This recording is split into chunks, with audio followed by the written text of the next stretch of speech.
Hey everybody, this is Rydo and we're back to Virtue's Last Reward. So we are close to the end of a route here, and we've gotten our first big twist. We were about to leave this escape room, and either because I pressed a button to turn on a robot, or maybe it didn't matter, maybe it would have happened no matter what. There definitely was a button that we pressed that turned on the robot, but I don't know if that would have changed the outcome, because that may very well be the branching path here. We're now going to have a conversation with Golem, which we had already been spoiled on because we had opened the gold file. And so I think we're going down a robot ending here, where I think I probably will be able to remove the mask, if I'm lucky, of K, and we'll see who that is. Although I don't know if that really matters any, because I feel like there's a decent chance we'll remove the mask of K, and either somebody will be dead when that happens, and that will be the one person that would have had to seen K to recognize him, or we will find out that K is just a robot, or we'll see his face and nobody will recognize him. Hold up, Governor. Question mark, question mark, question mark, question mark. And here we're with Alice and we're with Luna, and Alice is still just a visual distraction. Was that you, Luna? No. Then Alice? You honestly think a voice that coarse could come from a throat as fine as Hmm. this? See, the Japanese femme fatale concept, I just don't think it translates well. Honestly, it could certainly translate well, but it doesn't translate well in a we're in a murder death game scenario, and it doesn't translate well to English, I think, in general. Then, Oh yeah, that was me, mate. hmm. What's funny here is Golem definitely sounds like he's an Australian, What? which Over here? which um, might indicate that they are in Australia, because in the first game everybody thought they were on the ocean in the middle of the world, and it turned out that they actually were in the desert in America. So I wouldn't be surprised if this turned out that we are somewhere in Australia, and even though the main character was taken from America, and I have to assume some of these characters, like Tomoya and Quark, almost certainly have to be at least part Japanese. I could believe that Luna isn't, and Alice is Egyptian from 1,000 years ago, as far as uh, uh, I can tell. Sigma, look! Here you have an example of reactions being way too synchronized, and they should have definitely um, staggered those animations. What is that? Oh, blimey, that Hmm. hurts. I guess the real question would be, why was Golem on the table? Was he getting repaired? Was he being built? Um, Ain't right for a fellow's back to feel like this. is there a human personality in this robot, or is it just really well programmed AI to act like a human? It's a robot. We've been looking at robots. Talking. Hmm. With an accent. Hmm. Can't help it, Flower. Alice, in particular, does seem like she doesn't really believe that the robots could have talked, or that it was a robot at all. She was saying it was just a mannequin. Didn't choose to talk like this. Not by half. Hmm. Now, Alice, darling. So apparently he knows who she is. Do I rightly recollect you characterising my speech as coarse? Well, that's right, cruel it is. You really think I asked for this? See, they figured they give us all a, what you call them, personality. Some tosser thought they'd give me this one. It ain't right, I tell you. And then they're just at their reaction pose again. And is it useful to turn and look at the reaction pose of these two characters and then have just silence happen when they specifically didn't have us turn around to see Alice when she was talking. There's definitely some camera directing problems in this game. So what the hell are you, Cooper? And if you're a barrel maker, if you're a barrel maker, I'm an astronaut. See, that must be Japanese to English translation, because that means nothing to me. It probably is a pun there. Right you are, me old son, right you are. Well, go on, have a butchers, mate. What do I look like to you? Robot, you say? Well, nearly there, but they call us golems round here. Golem?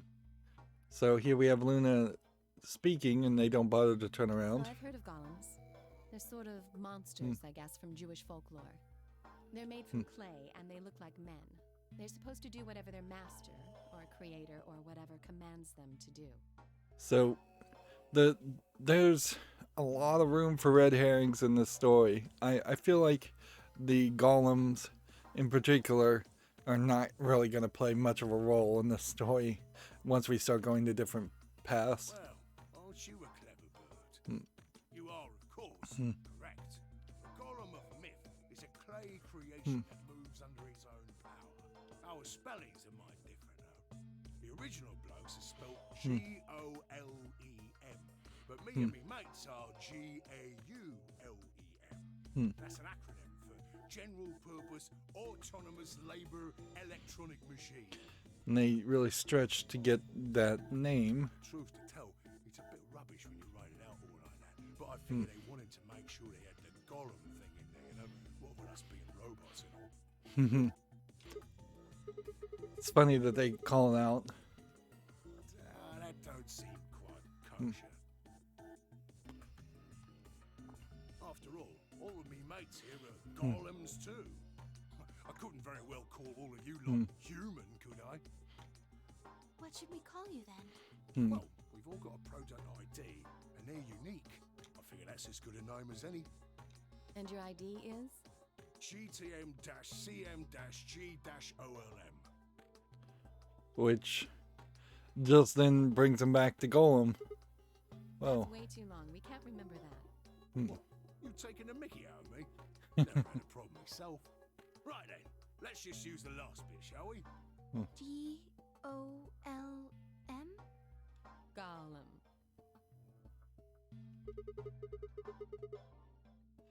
so it just went in a circle, and that's just Japanese comedy. I'll be buggered. Can't say I've ever noticed that before. Sure, it's a strange coincidence, isn't it?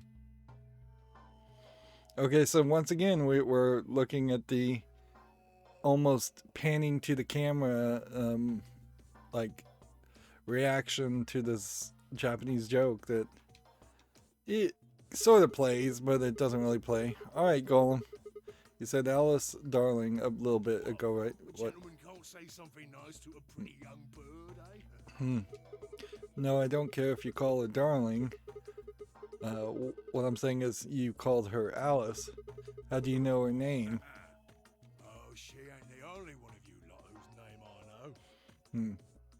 In Japanese, calling someone darling is probably a little bit more affectionate than you would in English. Although, in all fairness, calling a random stranger darling also is pretty overly affectionate. I know who you are, Sigma, and you too, Luna. I'm right familiar with all 9 of you. Okay, good. How? You don't know? Oh, they got cameras all over this place. Well, then again, the lenses aren't much bigger than a screw. And they're all hidden away. So I suppose I can't really blame you for missing them. Now, as I was saying, there were these cameras, you see, and all of the data they record gets sent off to the mainframe in real time. So, I just gave the main core a ring, got those videos, and now I know everything you've done. Interesting. Well, then tell us who murdered the lady. Does that mean You're Zero Jr.? Cool, blimey. Are you bleeding bleeding serious? Hmm. Oh, you gotta be off your box if you think I'm young Master Zero. Young Master Zero. The young master is a right proper AI what supervises all the electronic bits and bobs in this place. The robot. The bunny, the rabbit. Not the rabbit, not the robot. Oh man, this is gonna get tough quick. My humble self, and knows with the misfortune to be like me, more akin to computer terminals who are merely borrowing a little bit of the central core. So golems are kind of like Zero Jr.'s servants. No, not quite, Governor, not quite. I'd say me and me mates here are more like arms and legs, right? Now, you lot don't have brains in your arms and legs, do you? Of course not. Well, in a small way, we kind of do. That's like we have nerves that will react like small neurons so that we will jump back if we touch fire much faster than it takes the signal to actually go all the way to our brain and tell us to move an arm or a finger that is touching the fire. But it probably would not. Nerve loops probably are not enough of a central nervous system or a brain to really be considered a brain. Right you are, missus. But certainly there is a lot of functions that are performed in any part of a human body that are not being directly controlled or regulated by the human brain. You'd be all sorts of nasty if your elbows and that lumpy bit on your ankle was all packed with brains. What lumpy bit on her ankle? Well, we're like your arms or legs. The golem's seat of consciousness, so to speak, ain't in the head. Fact of the matter is, it's not anywhere in the body, which makes a fellow wonder, where is it? In the mainframe? Spot on. So that part of me what thinks is in the mainframe. See, it feels very dangerous here that we're just gonna fall deeper and deeper into this red herring conversation, and it's probably not gonna reveal much as far as the overall AB games or the overall Nonary game, unless he's gonna tell us something really, really important. This feels like this is a waste of time, and like something that could have easily been left on the cutting room floor, which arguably you run into this weird decision you have to make in developing these kinds of games and the style of these kinds of games, because they seem to very much want to embrace maintaining and throwing in as much red herring plot lines as possible, when I would almost in any other scenario argue that they should cut it down and just tell a straight story. In all fairness, there definitely is an experience where you could play 999 and have it just be a straight up kinetic visual novel where there are no branching paths. You could have turned it easily into an anime that was either a movie length or a season, and have the best possible version of that experience told to you while editing out a lot of the ridiculous, unimportant content. Those commands are sent over the wireless like boop, boop, boop, and eventually my body picks them up. Finally, those commands cause actions what move the various bits in my body. That's why this thing's like a computer terminal, you see. My question is, why can Golem not reprogram himself? That seems like that's a distinctive limitation of either Golem or perhaps the Zero the Third, Zero Jr. characters, that they seem incapable to modify their own programming even as much as his way of speaking. The body's just an output device of sorts. If we were talking about one of them personal computers here, you could say a golem's kind of like a monitor, right? Huh? Another reaction from Alice. Same animation.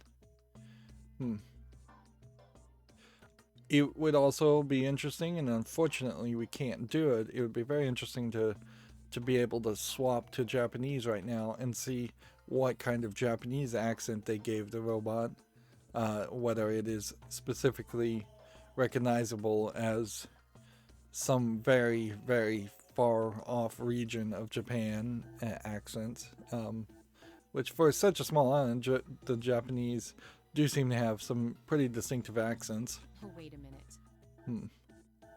Then wouldn't that make you part of Zero Junior? Well, I suppose you could say that. What with us sharing the mainframe and all. But I don't know shit all about this game he's running. That part of the mainframe's locked away from the rest of us. I'm an independent core. Zero and I are two different blokes. You recollect what Gollum stands for, huh? I'm autonomous. But if that's the case, your hands and feet analogy don't really make sense. My arms and legs aren't autonomous. This is a dumb point to argue. They don't just move on their own. You sure, Governor? I watched you cross your arms just now. Huh? And now you're frowning and your forehead's getting all wrinkly. Do you do these things on purpose? Well, when you crossed your arms, were you thinking, right then, let's cross them, shall we? Curl on down then, mouth. Oh, and eyebrows. I'd be much obliged if you'd squeeze in a bit. There's a good pair of blokes. That's what you was thinking, innit? No? Didn't reckon so. I figured you did all of that subconsciously. I don't see the point here, but okay. I don't see the point of even arguing this point. Like, people are dying, and their lives are at risk. Sitting down and having a chat with a robot needs to be a fairly abrupt experience. And yeah, that runs into the problem of a lot of these kinds of Saw-esque events, is that the story writers, of course, want more dialogue and want more story, but they've put in this narrative that everybody needs to act a little bit panicked and move a little bit faster.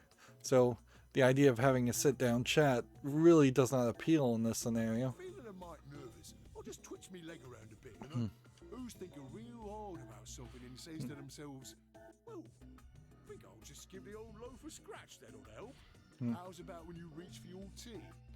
When you turn a page in your book?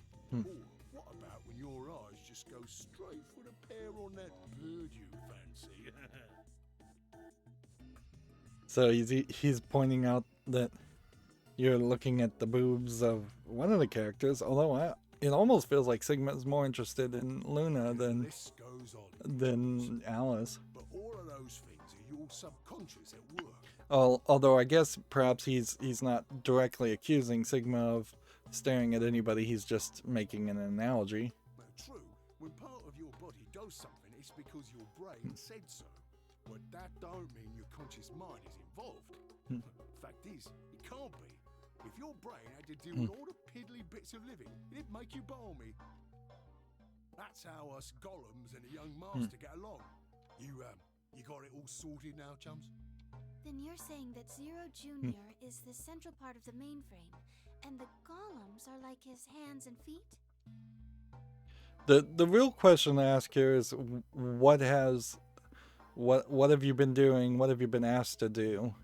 Like, because as far as we know, the only thing I can even imagine that these golems have done is that they were all potentially sent out, and they may have been the kidnappers in the gas mask, and they may very well have just been wearing the gas masks to hide their identity, and they may have dragged the bodies around, but otherwise they could have built the puzzle room. Certainly that would have made sense, and they could have welded the doors closed. But there's hardly been an incident that we've seen where robots are running around killing people or manipulating things after the game started. Dot. Blimey. Guess I shouldn't be talking about such Heavy rubbish, eh? His shoulders are all stiff. It almost feels like, and I wouldn't be surprised if this is the case, that the dialogue of this game is potentially written by some very revered, whether famous or not, Japanese author. And they, being Japanese, the game developers beneath that, are just completely unwilling to give any editorial feedback or do any changes. So it feels like somebody potentially who's never even played a game before is writing ... and they're saying, well, he wrote ... so we've got to put that in the game, and let's spice that up a little bit and flash to a background image of a wall, which is just kind of frivolous. Particularly if you're trying to add dramatic pauses, it doesn't, in my mind, make a lot of sense to combine dramatic pauses with what would be the action of turning around and looking in a different direction. It would make a lot more sense to stay and hold on someone while you're thinking. The only other thought I could have is if perhaps in another timeline the ... dots actually get filled in with more dialogue. But if that was the case, then it probably wouldn't change the conversation enough to make it worth going through twice. You're a robot, how can your shoulders get You stiff? said your back hurt earlier. Are you just messing with us? Yes, I did. And no, I ain't. Me back is a right mess, it is. Last maintenance check, they just left me here. I've been on this bed here for years. Interesting, years. Which potentially opens the idea that everybody's been asleep for years. The lubricant for me joints is all gummed up. Every time I move, it hurts. But why did you wake up again after all this time? What do you think, love? Because you lot turned me on is why. Especially that other missus over there. So Alice turned him on. Is this supposed to be a pun? Oh yeah, that button at the top of the safe. Right you are, Governor. So apparently if I hadn't clicked that button, I wouldn't have turned him Can you on. come with us then? The others need to see this. No, I can't, and more's a pity. I can only go as far as this cable here will let me. I got internal batteries, but they're knackered. Matter of fact, that's why I was here for maintenance in the first place. So it probably wouldn't be too hard to bring the other people to him. The same goes for these other blokes too. Of course, they ain't connected to a power cable like I am, so they aren't going anywhere anytime soon. So it does feel like potentially these guys have been their batteries have been shot, so there may not be any more robots that can do it, can move around. So you aren't going to answer my question. What question is that? How your shoulders can get stiff if you're a robot. There's better questions here. Like, do you know who Zero is? Can you tell me? Is there some trick or secret rule to these games that you've recognized or known or know?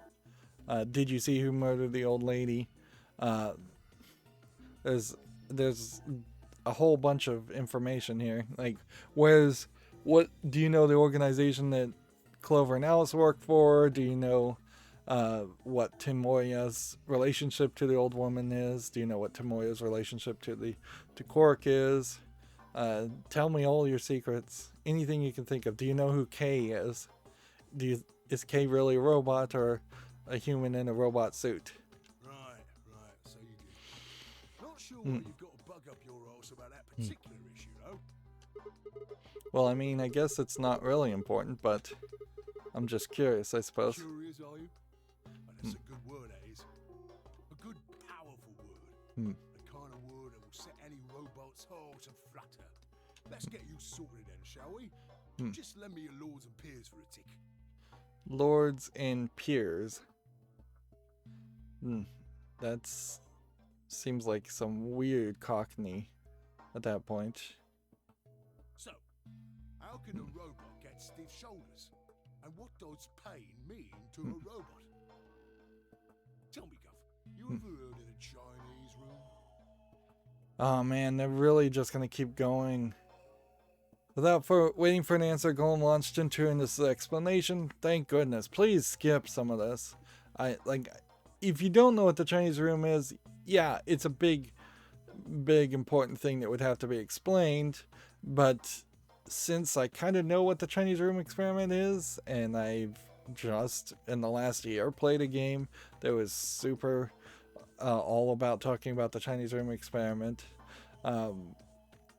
which is weird because it was called the Turing test, and then it really didn't even, I think that was the game that was talking about the Chinese room experiment. It didn't really focus much on the Turing test. Somewhere a pretty girl is trapped in a tiny room. This is an odd twist to it. The door of the room has a slot that a number of Chinese people outside the room can use to slide slips of paper to the girl. On the pieces of paper are questions written naturally in Chinese. Unfortunately, the young lady has no idea what the questions say, but then how could she? She's never learned Chinese. Apart from a Hong Kong action movie or two in college, she's never even heard it. So for the unfortunate young lady, each note looks like nothing more than a bunch of oops, hit the button. Before she was locked away, she was given an order. Specifically, she was told to write an appropriate response to each question she received and slip that answer back through the slot. Once the Chinese questions begin to show up, however, she finds herself at a loss. Of course, we'll get more revealed. That's a weirdly drawn chair, too. That is an oddly designed chair. Oh dear, she says to herself, why can't I read these at all? What am I to do?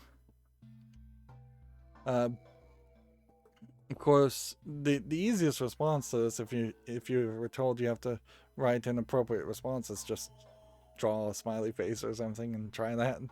First and foremost, find a common language. Is at the moment she spots a bookshelf. The bookshelf is filled with thick books. Upon examining them, she discovers that they are some sort of Chinese phrase books. They have no explanation with anything, what anything means, but show Chinese responses to Chinese questions. Am I supposed to use these? The question keeps coming. More and more of them.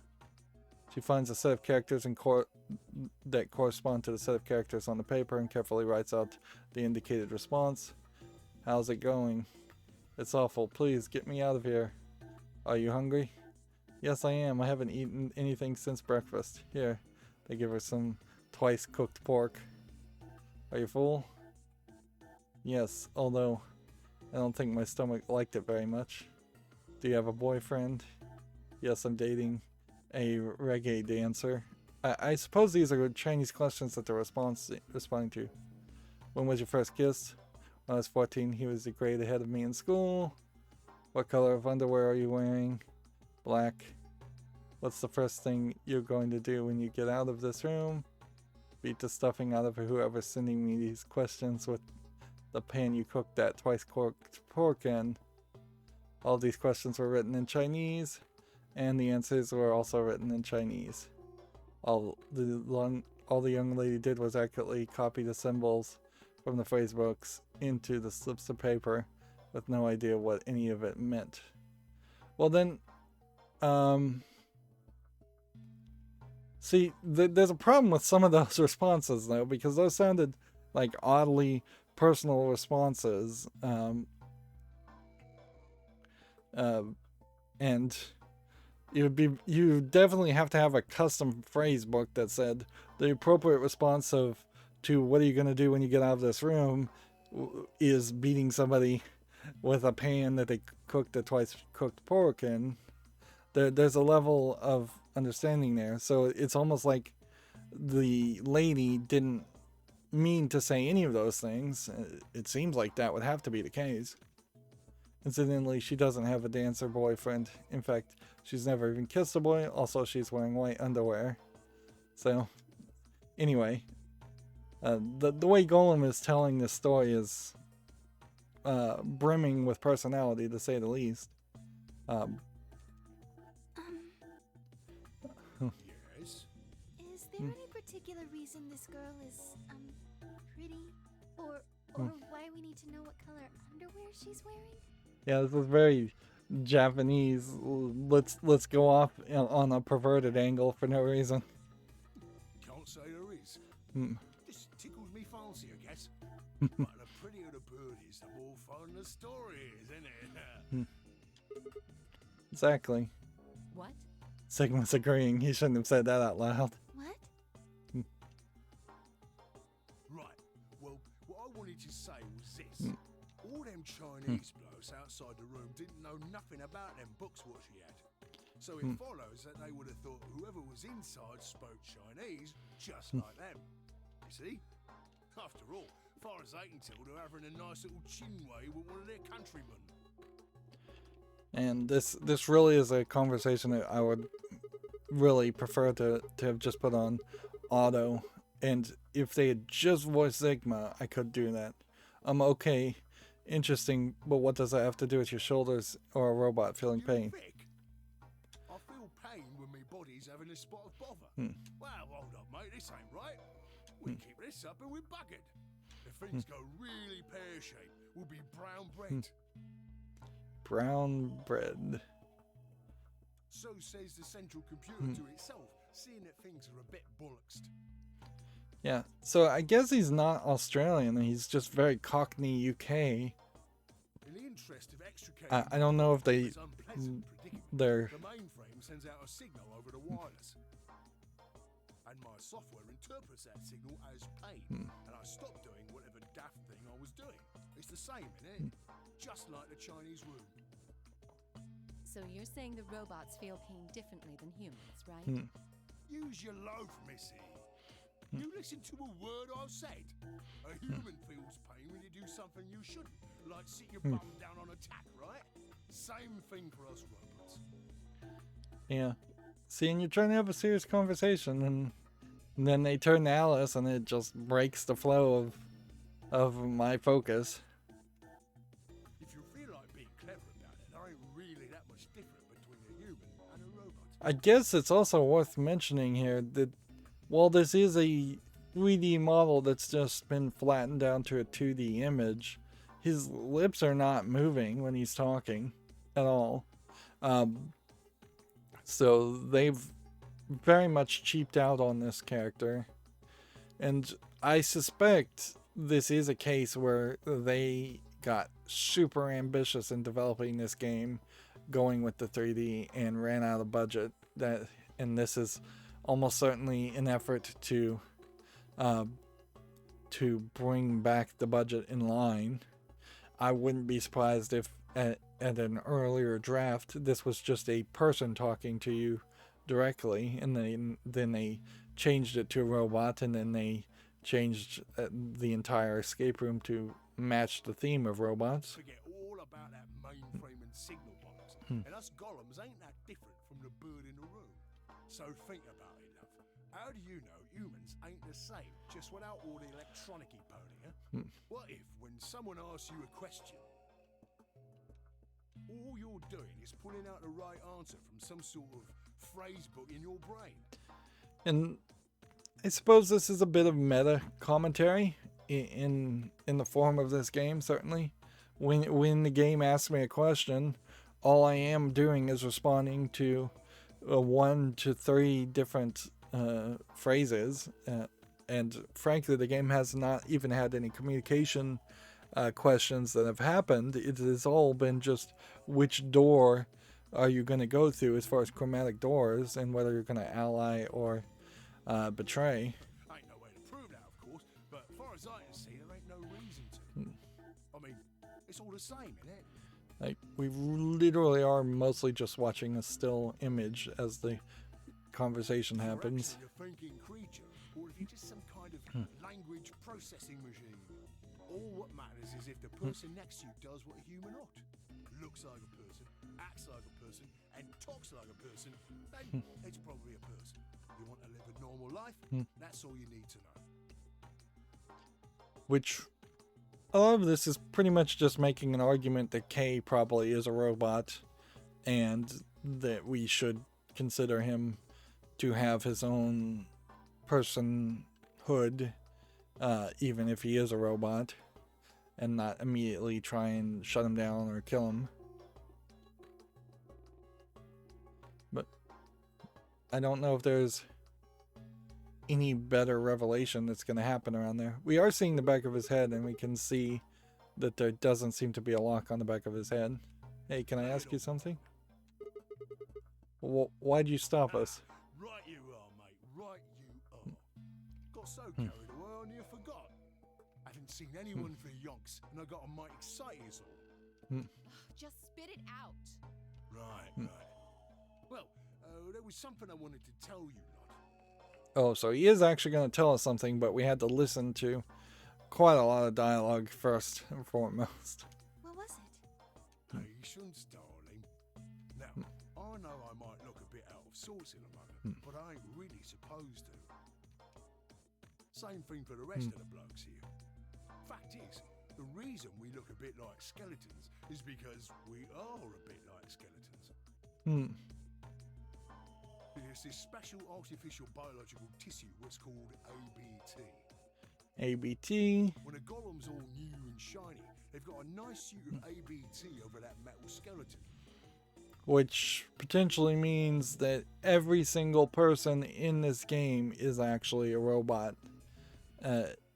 With maybe the exception of Sigma, maybe not even an exception there. Any of the characters could be robots. They could have scanned the memories of people, and so we may find out Alice is fake. We may find out that Clover's fake. We may find out Sigma's fake. It may just be that Psy is the only real human. Makes us look right human, it does. Even feels like real skin, with pores, a little bit of hair, a few pimples, scars and the like. Truth to tell, I doubt you'd be able to tell the real from the fake, even if it was right in front of you. Interesting. See, right in the middle Of. Command violation. So the announcer is going to stop him. Rogue processes detected. Product ID GTMCMGOLM.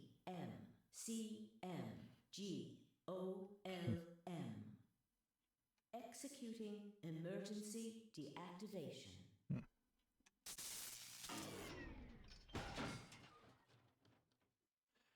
So Unit GTMCMGOLM.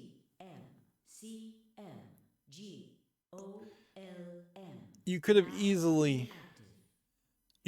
easily dropped the Chinese room concept. Like, I don't think that was really that important, and just had him stop and then say, we usually have we have skin. It'd be hard for us to we look like humans. There's one of them in the middle, and then right then it shows up, and the announcer shuts him down, and then Alice says, we'll have to deal with it later. We've got a time commitment. We've got to go now. You could even have this room starting to like fill up with water, or the door starting to close. No other rogue processes detected in additional golem platforms. So it does seem like we are probably not going to see any more golems. Returning to surveillance mode. It's funny that the announcer would basically be spilling more beans by speaking out loud. It would be easier just for it to have short-circuited him and then left that as a mystery. Did Zero just shut him down? Looks like it. Damn it. Wonder what he was trying to tell us. I'm winking Alice again. See, right in the middle of. Right in the middle of. Right in the middle of what? Right in the middle of your group. An Ambidex gate has been opened. 45 minutes remain until Ambidex game polling closes.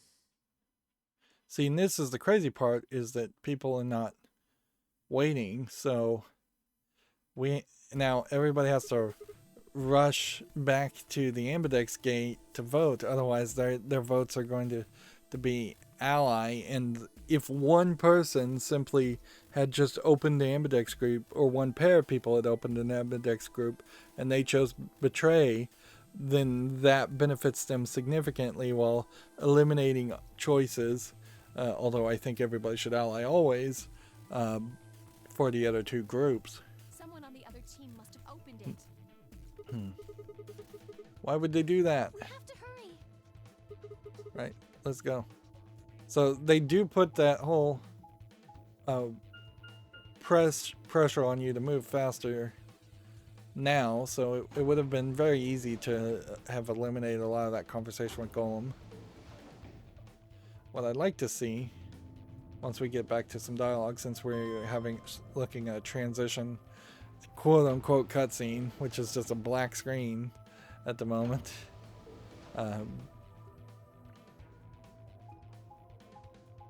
Yeah, the door opening and closing animations probably are not much as far as work. So I wouldn't be surprised if they could have made a lot more of this. They pushed through the magenta door and ran into the warehouse. There stood Phi, Dio, and K. Hey, what the hell, guys? Why did you open the AB gate before everyone got back? I apologize. K. He only turned away for a moment. It's Dio. Dio opened it. You got a problem with that? Of course we do. Why? I don't remember us all promising we wouldn't open the thing until everyone showed up. This isn't about promises. Are you stupid or just an a-hole? Probably both. We Yeah. were able to get back here in time. But what about the others? Tenmyoji, Quark, and Clover are still out there somewhere. Yeah, and if you leave them where they are, I don't think there's a rule. Like, I've really lost the plot as far as the rules. We're still in the same novel section, I guess. That they would get trapped in the rooms. But assuming that they're not trapped in the rooms forever, and they can get back to the warehouse, it is kind of better if Tenmyoji, Quark, and Clover all end up just not being able to vote, because then they'll just ally and ally again, and that will save Tenmyoji. What were you planning to do if they didn't get back in time? But also, we now know that the abstaining, if everybody abstains, then everybody dies. So that's not doable now. So either Dio doesn't know that rule, or Dio doesn't care and he is literally trying to murder 3 people. Nothing. Why would I have to do anything? Did you hear the voice? Anybody who doesn't get back in time to vote just gets their vote automatically set to ally. Yeah. Seems pretty straightforward to me. See, Dio's logic is right, but he doesn't know the supplemental rule. But they don't get back in time. So did their team not get a supplemental rule in their We'll puzzle? all get set to ally, and all 3 of them will get 2 BP. Sounds like a sweet deal to me. Tenmyoji's only got 1 BP. I figure he'll be pretty happy to get 2 more. And that'll put Quark and Clover up close to 9. So that's not too bad for them either. In other words, they ought to be thanking me. Yeah. Didn't you guys find a note? What? What? What's this? We found it in our safe. Read it. Pair are some more AB game rules for you. Not voting is not an option. If both parties refuse to vote, then every bunny gets penalized. In other words, one person out of every color group of 3 has to vote. The hell, man? This wasn't in our room. See, so either Dio saw those notes and somehow snuck those supplemental rules out of the safe and hid him somewhere and is trying to murder people, or this game is just completely unfair, which I think really the game may just be completely unfair. Maybe the rules don't actually come into effect until somebody finds the supplemental rules.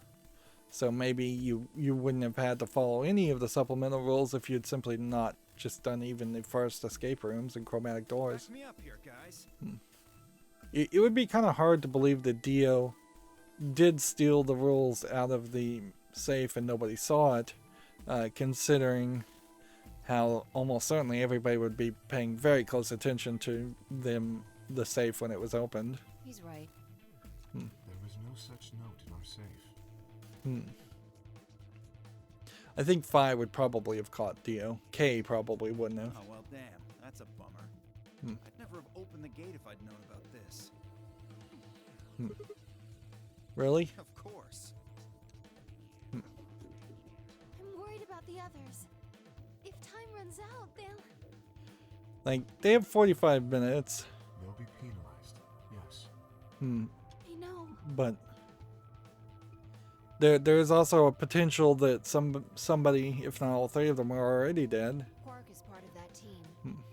Maybe something happened with him. Yeah, last time we saw Quark, he was freaking out, which is understandable. He seemed a little off before we headed into the chromatic doors. He might also have the Radical 6 disease. They all could. And it might just be affecting him earlier. Pause. Hey, wait a minute. Where's Alice? She was here just a minute ago.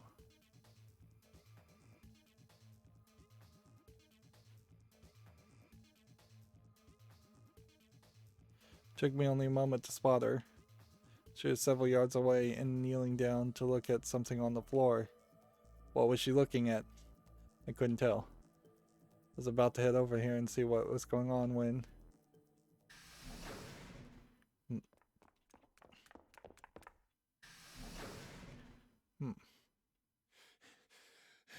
we don't see Quark so far. Pant.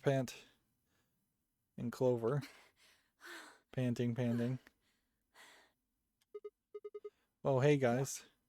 Quark. Has Quark been here? Ooh, it seems like Alice may have just found Quark's dead body, which that eliminates the idea that Quark was Zero. Did something happen to him? He disappeared. Disappeared? What do you mean? He's gone. We can't find him anywhere. When was the last time you saw him? Shock.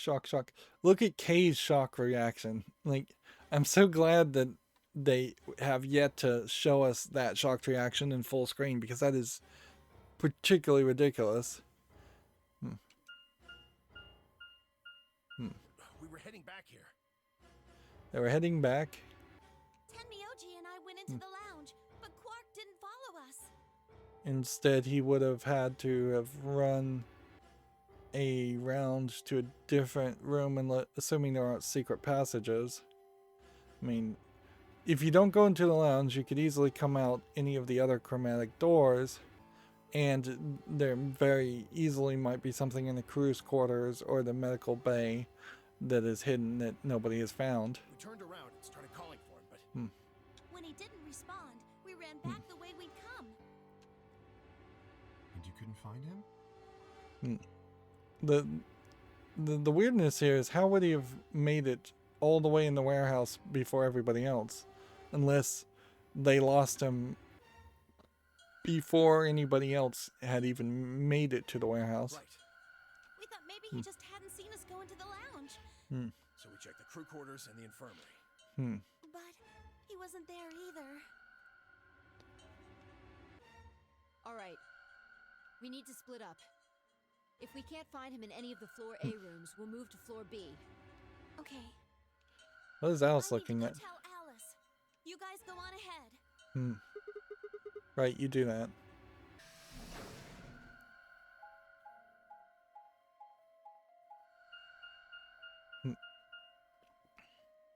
So this gives us another opportunity to potentially go into crew quarters.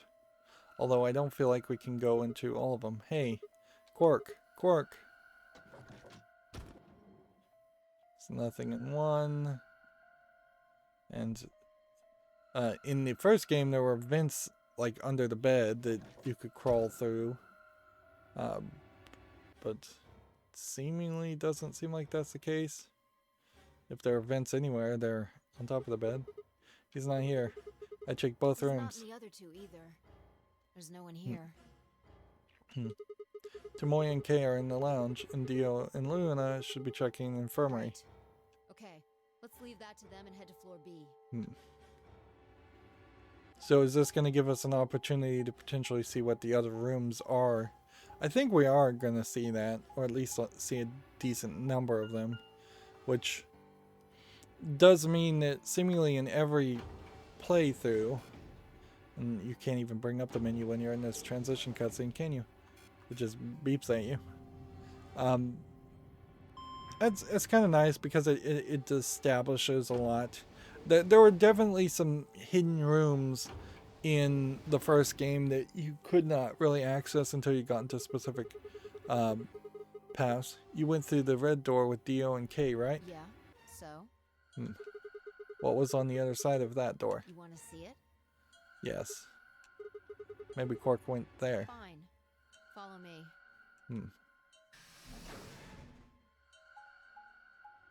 So now we get to see the red door, and there's an arrow, but the arrow apparently doesn't indicate anything because they walked right in the opposite direction of that arrow. This is, it's labeled as a pantry. The pantry. Pantry.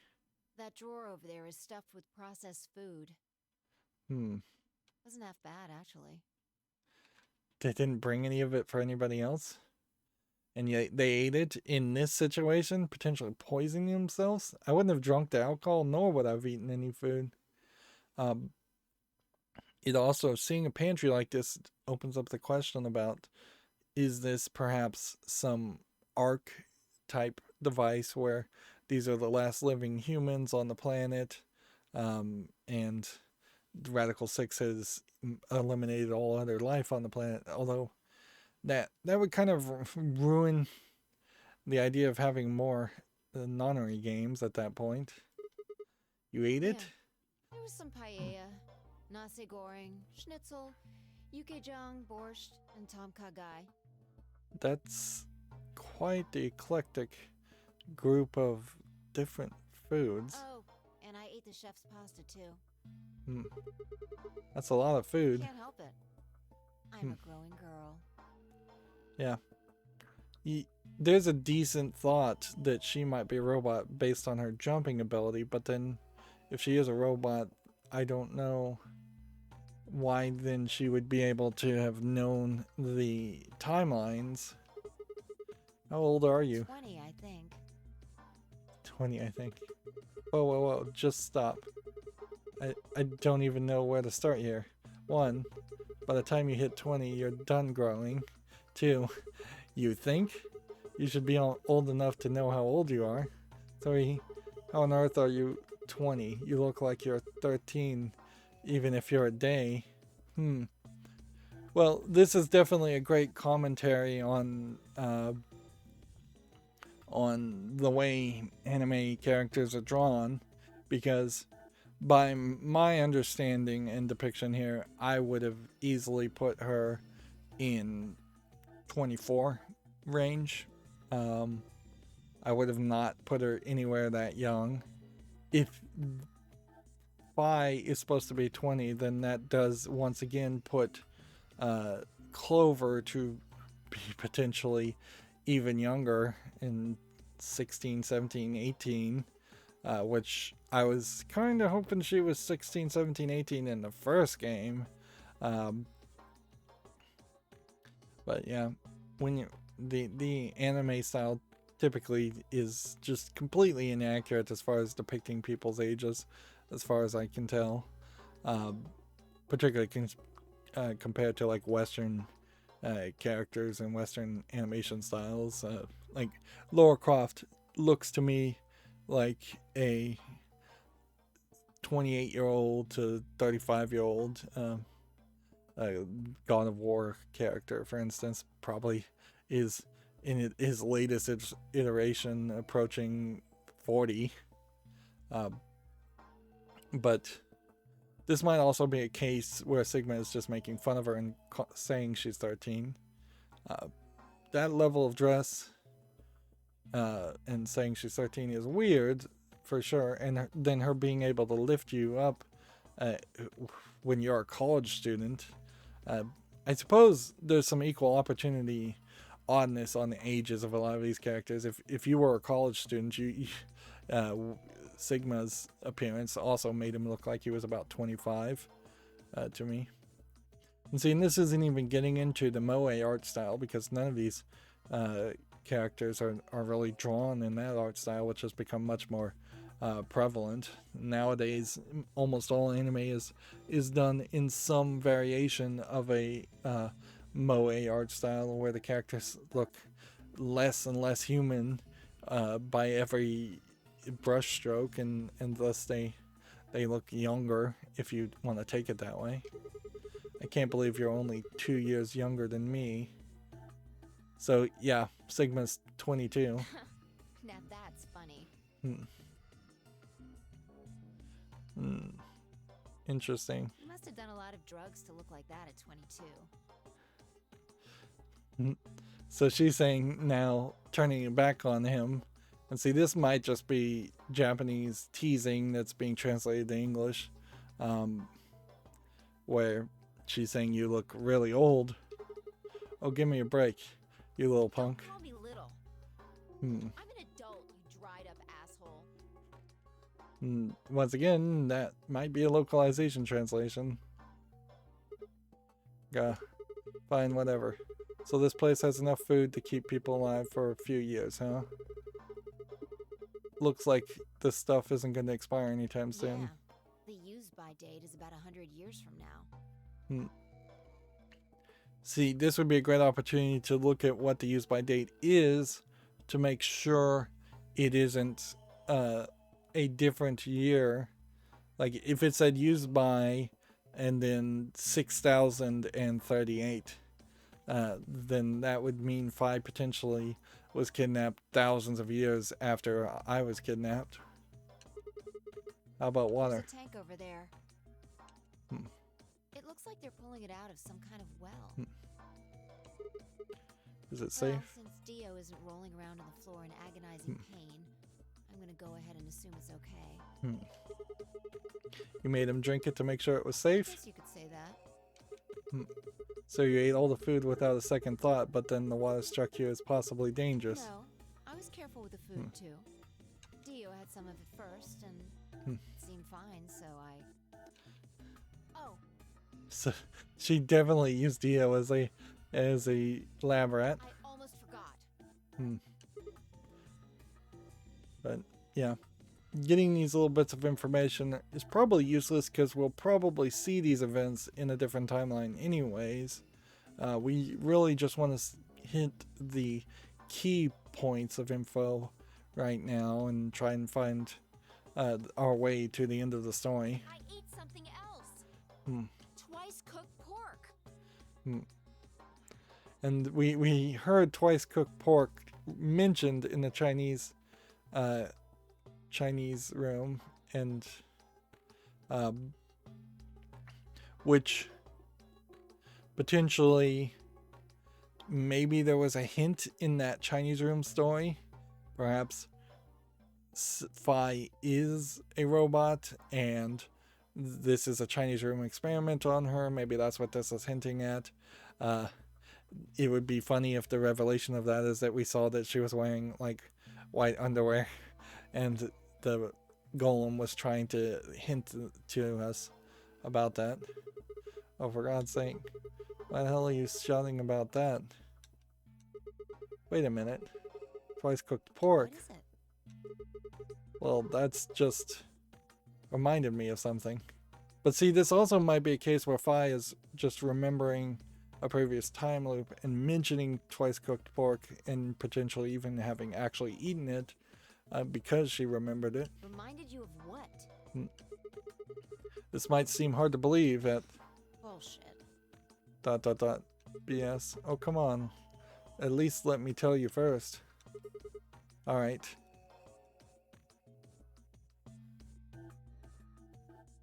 I explained how we found a room called the Golem Bay on the other side of the green door, and how we were met a robot there named Golem, and we were told a very interesting story. They want to speed this up.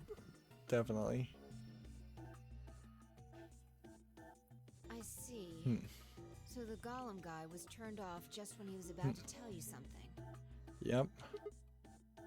But see, it might very well be that Fi is a robot, but that doesn't inherently mean that she is working for Zero or even a bad character. So the last thing he said was, see you right in the middle of... Right in the middle of the AB rooms might be a robot. If we could... Did we ever get a file like that?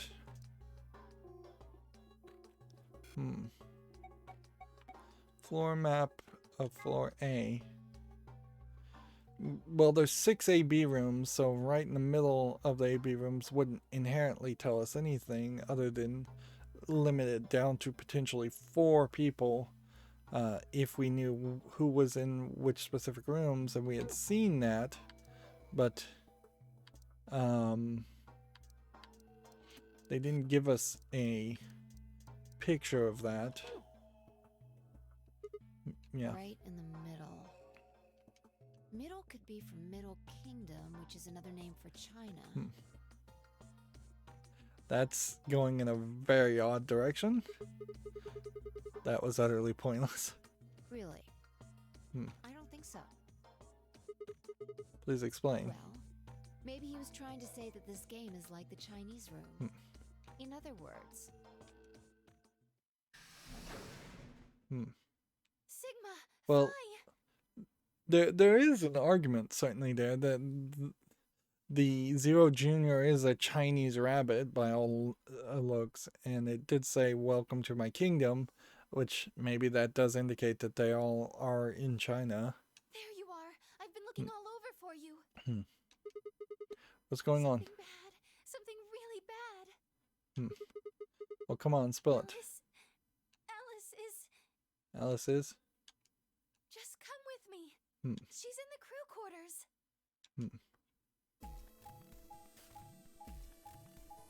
So we didn't get to see everything. There's still one area we didn't see on the 2nd floor, and Alice is either sick or dead. Although at a certain point, why not just take her to an infirmary in either of those situations? Wow, so that was abrupt, certainly. Very, very abrupt. Once again, I have to question, is it beneficial to have gone with 3D animation, particularly when you need to have a very impactful image here, and it's just not going to be as well depicted if this, instead of this being just a flat 2D image. We now know that we are near the end of the path, because once we start seeing people getting murdered, that is pretty much the end of the story very quickly. In the first game, once one person started dying, everybody started dying. What? No, this isn't real. All I could hear was Zero's words echoing in my ears. Her watch has fallen off. but she has like a stab wound on her chest, so one assumes that she wasn't killed by the watch. Inherently, any of these Nonary games, since Zero is almost always one of the competitors, it feels like at any point any person could secretly take their watch off or secretly activate another person's watch and cheat. All I could hear is Zero's words echoing my ears. Your heart stops, your bracelet comes off. If you've never been in turbulence, it's hard to explain. You feel the sudden alien weightlessness of a long fall, and for just a moment you're painfully aware of the fact that you are 1,000 feet above the air in a flimsy machine made by fallible men, kept aloft by a scientific principle that nobody actually understands. If you've never seen a friend dead, it's hard to explain, but it's a little like that. So that's almost a posthumous narration, as if the Sigma was explaining the events of this game to someone later on. And him being in turbulence doesn't really reveal a lot. And knelt down beside Alice's body, pressing a shaking hand to her throat. No pulse. Her skin has already turned pale. The thing in front of me looked like a human being, but it wasn't being a human any longer. Why had this happened? I knelt for several long moments, staring blankly ahead. My throat burned and my chest was tight, but I forced myself to take 3 progressively calmer breaths and stood. I clenched my fist, took one last breath, and turned. Who found her first? Me. Like, he didn't even look at the type of wound. If it's a knife wound, that doesn't really solve that much, but it does potentially say that the same person that killed the old lady probably killed I her. was looking for Quark on floor B, couldn't find him. So I came back here and... We may very well find out that Clover is once again become an axe murderer. Inherently, there is this problem that since you see multiple timelines and multiple instances in which different people become killers, it does open up the possibility to say, well, Clover always had it within her to be a serial killer or a spree killer, and she probably should not have been allowed into society at the end of the last game, even though the perfect ending did not involve her turning into an axe killer. And what triggered her to be an axe killer in the previous game was the fact that she thought her brother was dead, and then surprisingly eventually found out that it wasn't her brother that was dead. Well, you know the rest. Hey, what's that look supposed to mean? You better not be thinking I did it. Well, suspicion often falls on the first to discover a crime. Fuck that. She'd already been murdered when I got here. How do you know she was murdered? What? Come on, it's obvious. She's got a knife sticking out of her chest. Yeah, I barely see the handle of the black knife, like, in her chest. Like a black handle. If you look at her hair, it seems like it's right over that. Probably, once again, this is a case of the Japanese not really wanting to show gore. But yeah, that's a bad depiction, and I feel like a 2D animation, a flat 2D drawing of this would have given them more time to draw it better, and make it more obvious. Does that look like an accident or a suicide to you? How do you know the weapon was a knife? What? It's right there. Do people not see it? All you can see from here is the handle. Well, it could be like a screwdriver, I suppose. For all you know, it could have been an ice pick or some kind of tool. Dio is stupid though. I would have totally assumed that it was a knife too. I'm looking at a black handle. I assume it's a knife. I also see her bracelet on the side there, and That looks like a camera to me, not a bracelet. Well, yeah, I guess that's true, but I mean, come on. You wouldn't look at that and assume it's a knife. And it's not fair to suspect someone just because they happen to be the first one to find the body. If you want to be like that, then the last person to see Alice is the person you should be looking at. Who was the last person to see her? I need to go tell Alice. Clover. And we did see that she seemingly was alive there. Although I feel like this is she's probably bent over trying to help Quark, and Quark is probably the one that stabbed her. Where's Clover? Alice. Why? This wasn't supposed to happen. Yeah, it definitely does open up the question, certainly. If Sai is supposed to be barely 20, then best case scenario, we've been ogling Clover in her party outfit, her rave outfit, and she's like 18. You promised me we'd catch them together. Don't do this. Clover. I can't trust them anymore.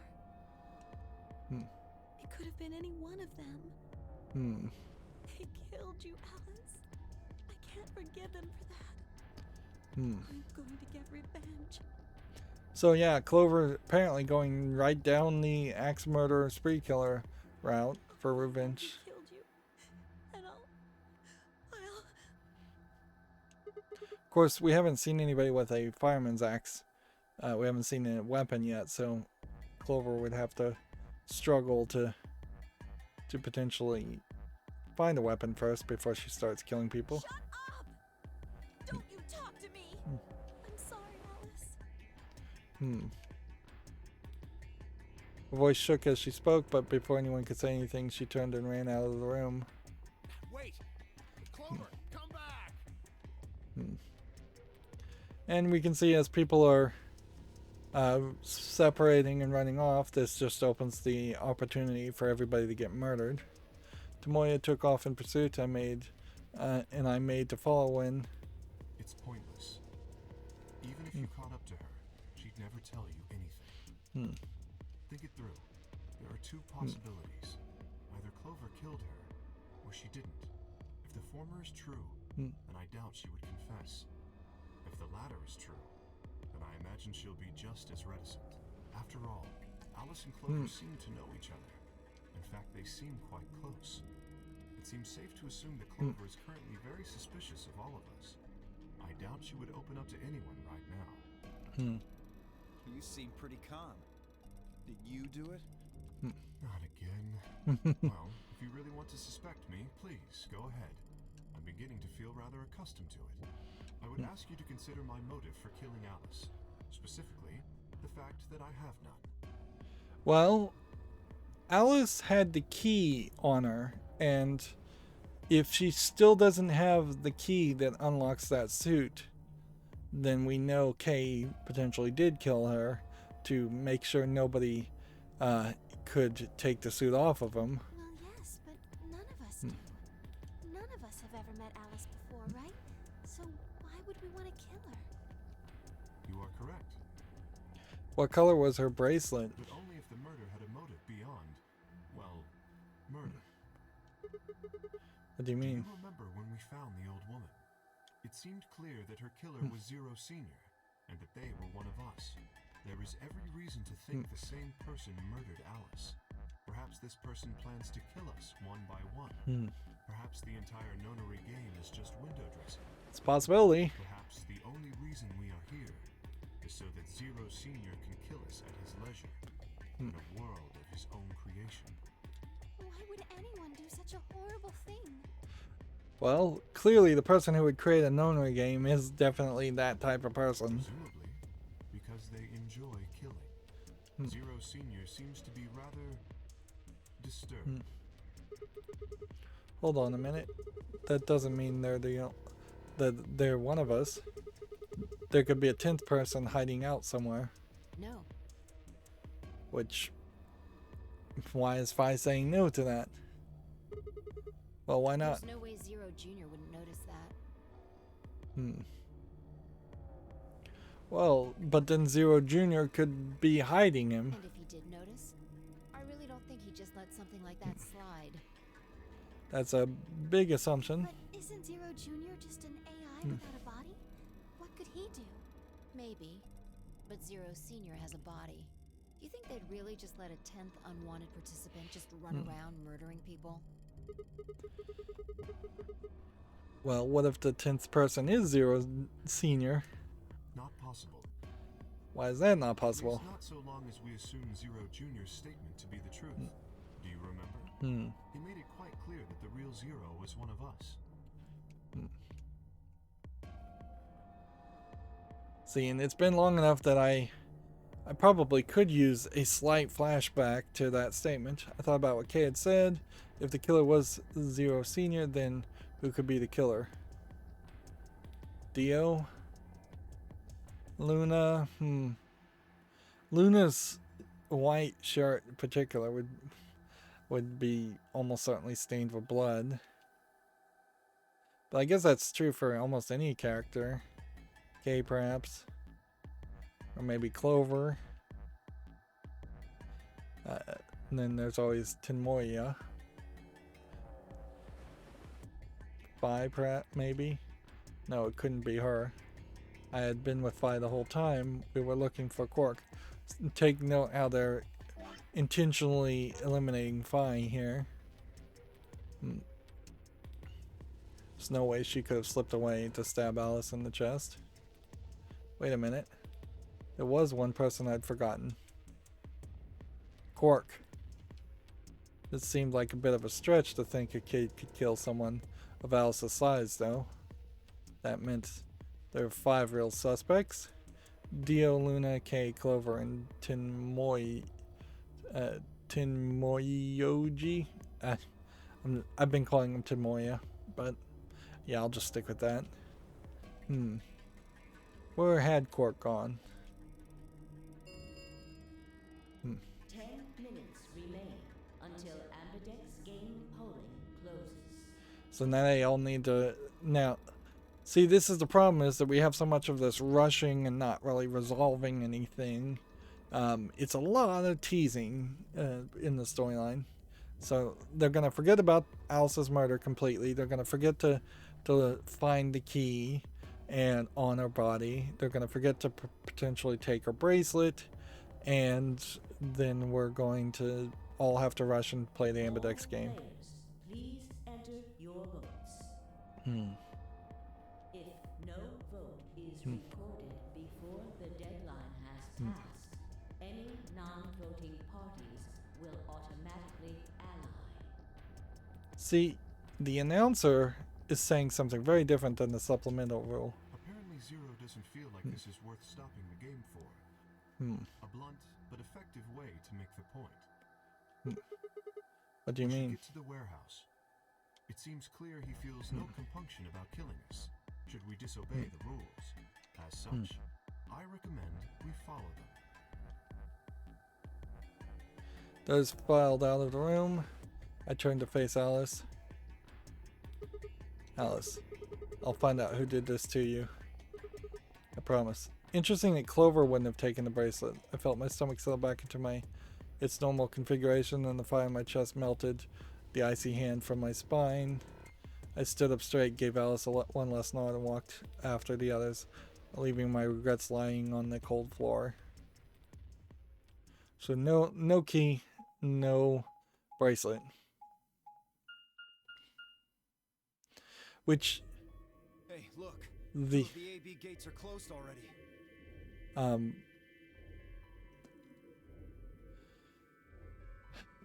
the old lady may have had a bracelet also. A 0 bracelet on top of the 9 bracelet. Probably Tenmyoji and Clover. Wasn't he a pair? Doesn't Quark need to go with him? Well, we don't know. As long as one person in each pair is there, it should be okay. I guess we're gonna find out on that point. Sharing their destiny, huh? Pretty much. Quark may just be missing from the rest of the story. And I guess that means, I mean, there really isn't that much more story here, but it does mean we are now thankfully past the point of being visually distracted by Alice's breasts for a while. After all, you're a pair, but your partner is... Oh, Alice is dead, so she was my partner, so she was gonna die anyways. Well, I'd rather not say it. And in this situation, it almost certainly feels like Tin Myoji has to betray, and Clover almost certainly has to betray, unless she's suicidal. That would be the real twist here, is if she allied and then Tin Myoji betrayed, and then that saved Tin Myoji. But I don't think that would actually kill Clover either in one fell swoop, because I think Clover had enough points to. It would be very nice to know what the points are right now. It would be fairly nice if there was either a current scores of everybody's BP points just to check. But I guess we'll be told that after this. Yeah, I know. ... Good luck for you, huh, Luna? What? I don't understand what you mean. Well, if Alice was still alive, you'd have a hard time choosing betray. So, I suppose Luna could choose betray now. She only had 1 BP left. But I guess if she betrays now, she would simply remove 2 from... Yeah, she'd remove 2 from me, and she would give herself 3. If you'd picked betray, you could have killed her. Of course, that's not really a problem now. You're still potentially moving close to killing somebody every time you betray. Like, if you stab somebody and then you've gone an inch into their skin, and then an hour later you push the knife a little bit deeper, and an hour later you push the knife in a little bit deeper, you've still had a hand in killing them. Even if you stab somebody and you put a knife goes only like an inch in, and then somebody else comes by and pushes it a little bit deeper, and then a third person comes by and pushes it a little bit deeper, you're still actively hurting somebody and running that risk.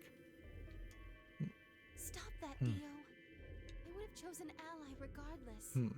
I mean, Sigma's going to be my opponent. And I trust him. Yeah. See how the one person in the first round who allied, me, all of a sudden has faith built around him? Really? That is kind of a creepy smile, certainly. This is interesting. If one of you guys picks betray, we are gonna get a show. Dio! Ignore him. How do you and Phi plan to vote? You even gotta ask? Ally. Of course. Right, Phi? I don't know about that. Interesting that Phi would admit this. It's a difficult question. What? Well, if we choose ally and Kay chooses the opposite, then he'll have 9 points. He can go through the number 9 door whenever he wants. Yeah. Would we believe Kay would do that? We haven't really seen any evidence that Kay would do that, though. Like, the only action we've seen Kay do is bring Clover out of the AB room when she was asleep. If he was really such a bad guy, he could have easily just left her in the AB room at the beginning, and then that would have potentially probably eliminated her eventually anyways. But it's not as simple as just choosing betray either. If Kay decides to ally for some reason, then you'd end up with 9 points.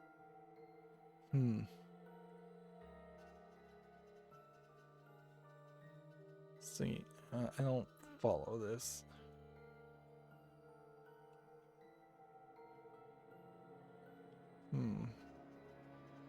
If they both ally, then Phi would be at 7, and then Dio would be at 8, and K would be at 8.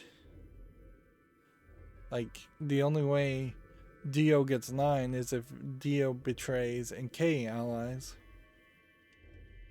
So we should both choose ally. Yeah, that's the answer always. Seems easy to me. Like, every single person could have just allied every single round, and everybody would have ended up with 9 points at the exact same time. You're planning on betraying me, aren't you, Dio? As soon as you go through that door, it will be only the two of you in that room. I've no doubt you could overpower Phi, if you had the desire to. Give me a little credit. No one has more gentle points than me. You think someone of my stature would resort to violence? Gentle points. Well, K has a bit of an advantage here too, is that he could say, Dio, if you betray me, I am going to murder you before you make it to the 9 door. Because I don't believe they're in a situation where he would be at exactly 0 points if he was betrayed, which does mean K can certainly click ally, run out of the door as soon as it opens, and then block the way and catch Dio before he got anywhere close, and his robot suit more than likely could just crush the neck of it. And frankly, you could literally say it right now in front of everybody. If you betray me, you are signing your own death warrant. I will strangle you, and there is nobody in this room that's going to be able to stop me, and they're not going to object to it at all. And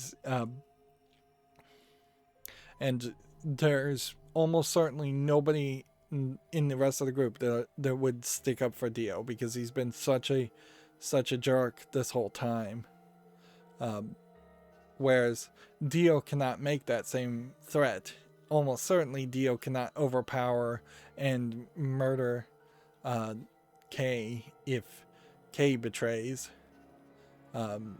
Although the whole team might very well overpower and try and take down K if K betrays. So it's not really in his advantage to try that.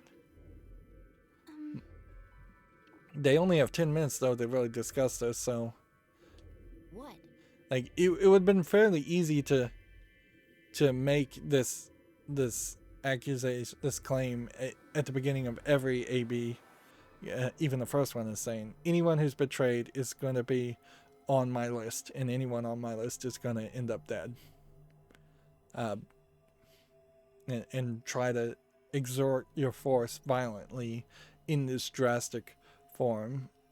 Maybe that makes you look suspicious, but it's, if you are a big strong person that can back that up, that is something you can use in the same way that the females of the group could use their own personalities and vulnerability to potentially emotionally convince people to ally. This is just a thought, but why don't all of you promise to choose betray?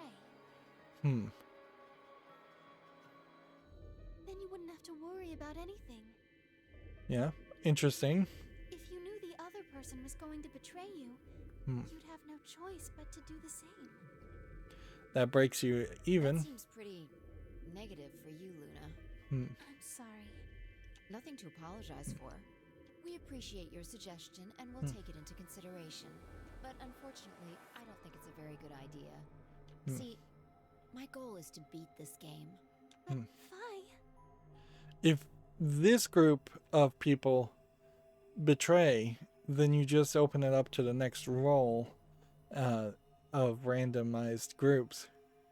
So it might be beneficial in the long run to, if people just cannot get along, to say betray. That's not something I'd considered, but yeah, that would work, assuming there is potentially an infinite number of AB games, which seemingly they indicated there is. Maybe that wasn't the best way to put it. When I say I want to beat it, I mean defeat it. completely. There is also a question about the number of keys and the number of escape rooms that could possibly exist in this warehouse. It feels like there really could only be 1 or 2 more rounds before they would just start to say, all right, well, you have the moon key, the sun key, and the star key, so you now just have to go through infinite rounds of voting without doing any escape rooms or anything like that, because I don't think there could be that many more chromatic doors. I want to get us all out of here. I feel like there is a supplemental rule we'll find eventually that says actually you only have three games in which you could have voted. We haven't beat the Nonary Game until we're all out of this place. I guess we won't all be getting out anymore, though. Oh, you mean Alice? Yeah. At any rate, all of us choosing betray every time is hardly ideal. There's also a situation here where as we start to have lower and lower numbers of people, more and more people are going to end up having to be solo. There has to be at least 2 people to go through chromatic doors, I would guess. Otherwise you start running out of options, because if I was red and I have to go through a like cyan door, I don't know if I can. I'd have to look at the color wheel as a single person. But I guess as long as you got the bracelets, that stops that problem, because you're still keeping the bracelets. It doesn't matter the number of people. So they did think of that. We'd never escape.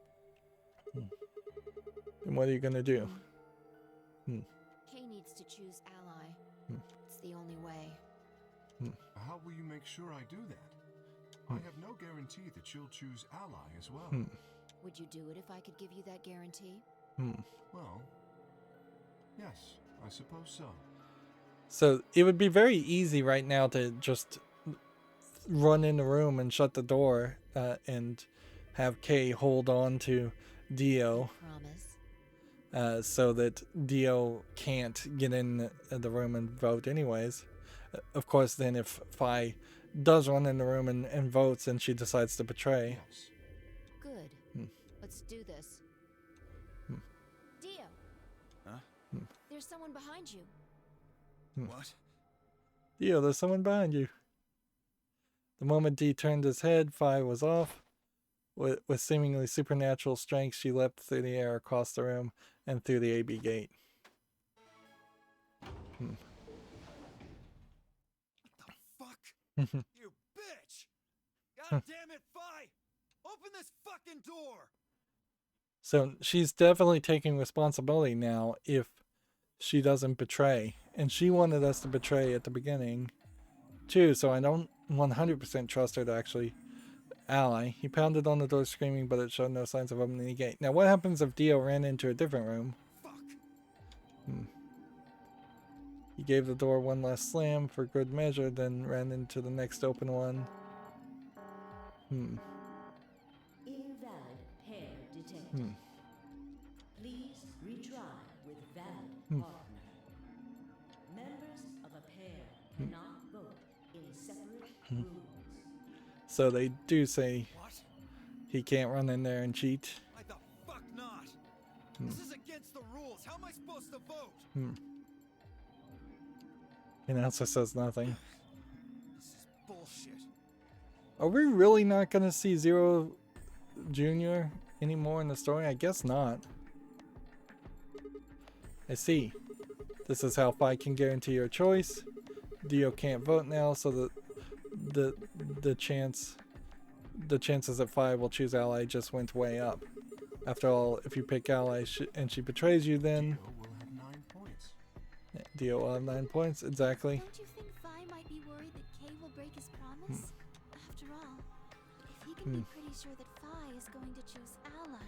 You needn't worry. Her plan is very clever. I will definitely choose ally. See, if either one of them betray now, you totally know not to trust that person. And this potentially would have been a good move even in the first round to say, of the pairs, only one person should go in. They should like perhaps discuss it, and then one person goes in. That way we know who's the trustworthy person, who isn't. Of course, had they discussed any of this, it would have been very easy for me to say, hey, if we just all vote ally, we'll all get 9 points at the same time. There'll be no problems. 2 minutes remain. 2 minutes remaining. Polling closes.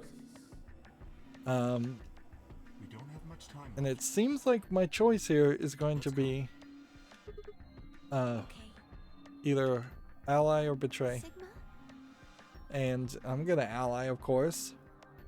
So it'd be weird if that was the end of the game because I somehow allied, and it wouldn't actually put me at 0. You are going to choose ally, right? Of course. We both have 5 BP right now, see? So even if she betrayed me, it would just bring me back down to 2. Even if I did betray you, I'd only get 3 points. That's not enough to escape.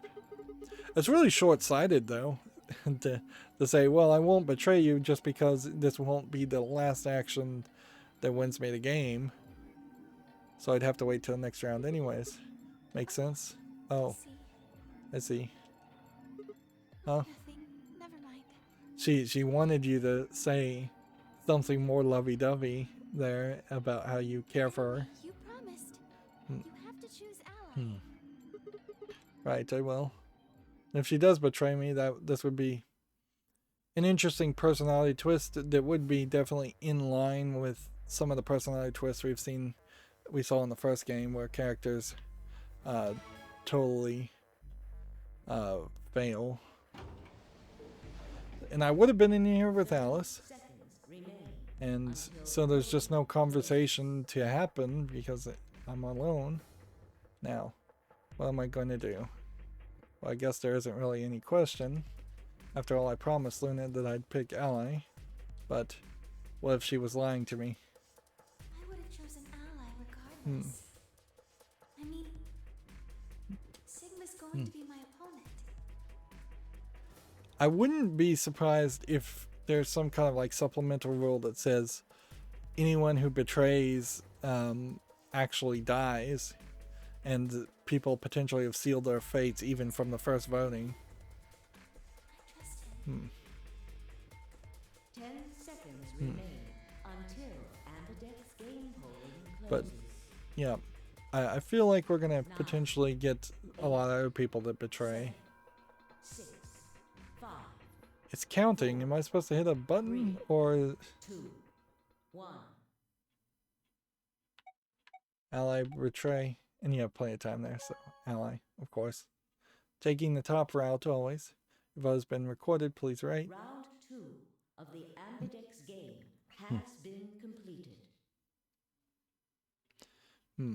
There is a possibility, though, that Luna betrayed me. She gets 3 points. She's not paired up with me in the next round as things are randomized as someone who either works with me in a group or works against me. So it could be that you could roll the dice, potentially betray somebody and not actually have to interact with them, but you still have to physically interact with them. And Sigma feels like he very easily could strangle Luna if she betrayed her, Results will be displayed, which in should the be warehouse. considered at least. And I guess the results now are just going to be displayed, and we're not going to see For your participation, we're not going to see Zero Junior Ambidex gates at now all. opening. All that personality they poured into Zero Junior, it's ridiculous for him to just completely disappear. Results from round 2 of the Ambidex game will now be displayed. It's a deep question here about how much of this do you really control and how much of this is just what the authors wanted to have happen. Feels like in the first vote in particular, had I click betray, I feel like not much would have changed there. But I could also potentially have gone through a different chromatic door in the first decision, and that would have potentially changed the layout of characters. And maybe then there's a way to, if you pick the right door, you get the right result in the first vote, and then if you pick the right door in the second escape room, then you get the right result there, and then if you pick the right door in the third room, you get the right result there. I'm not sure if that's really going to happen. To the results screen. It may very well be just like the first game, though, that once we've played every ending and seen every bad ending, we actually then go through a scenario a second time and it changes the outcome and the dialogue changes and the whole events change. And this is a nice animation again that you only get to see for a second. Tomoya and Quark betrayed, Fire and K allied, Sigma and Alice allied. So, Quark now has 9 because they betrayed Clover, where Clover allied.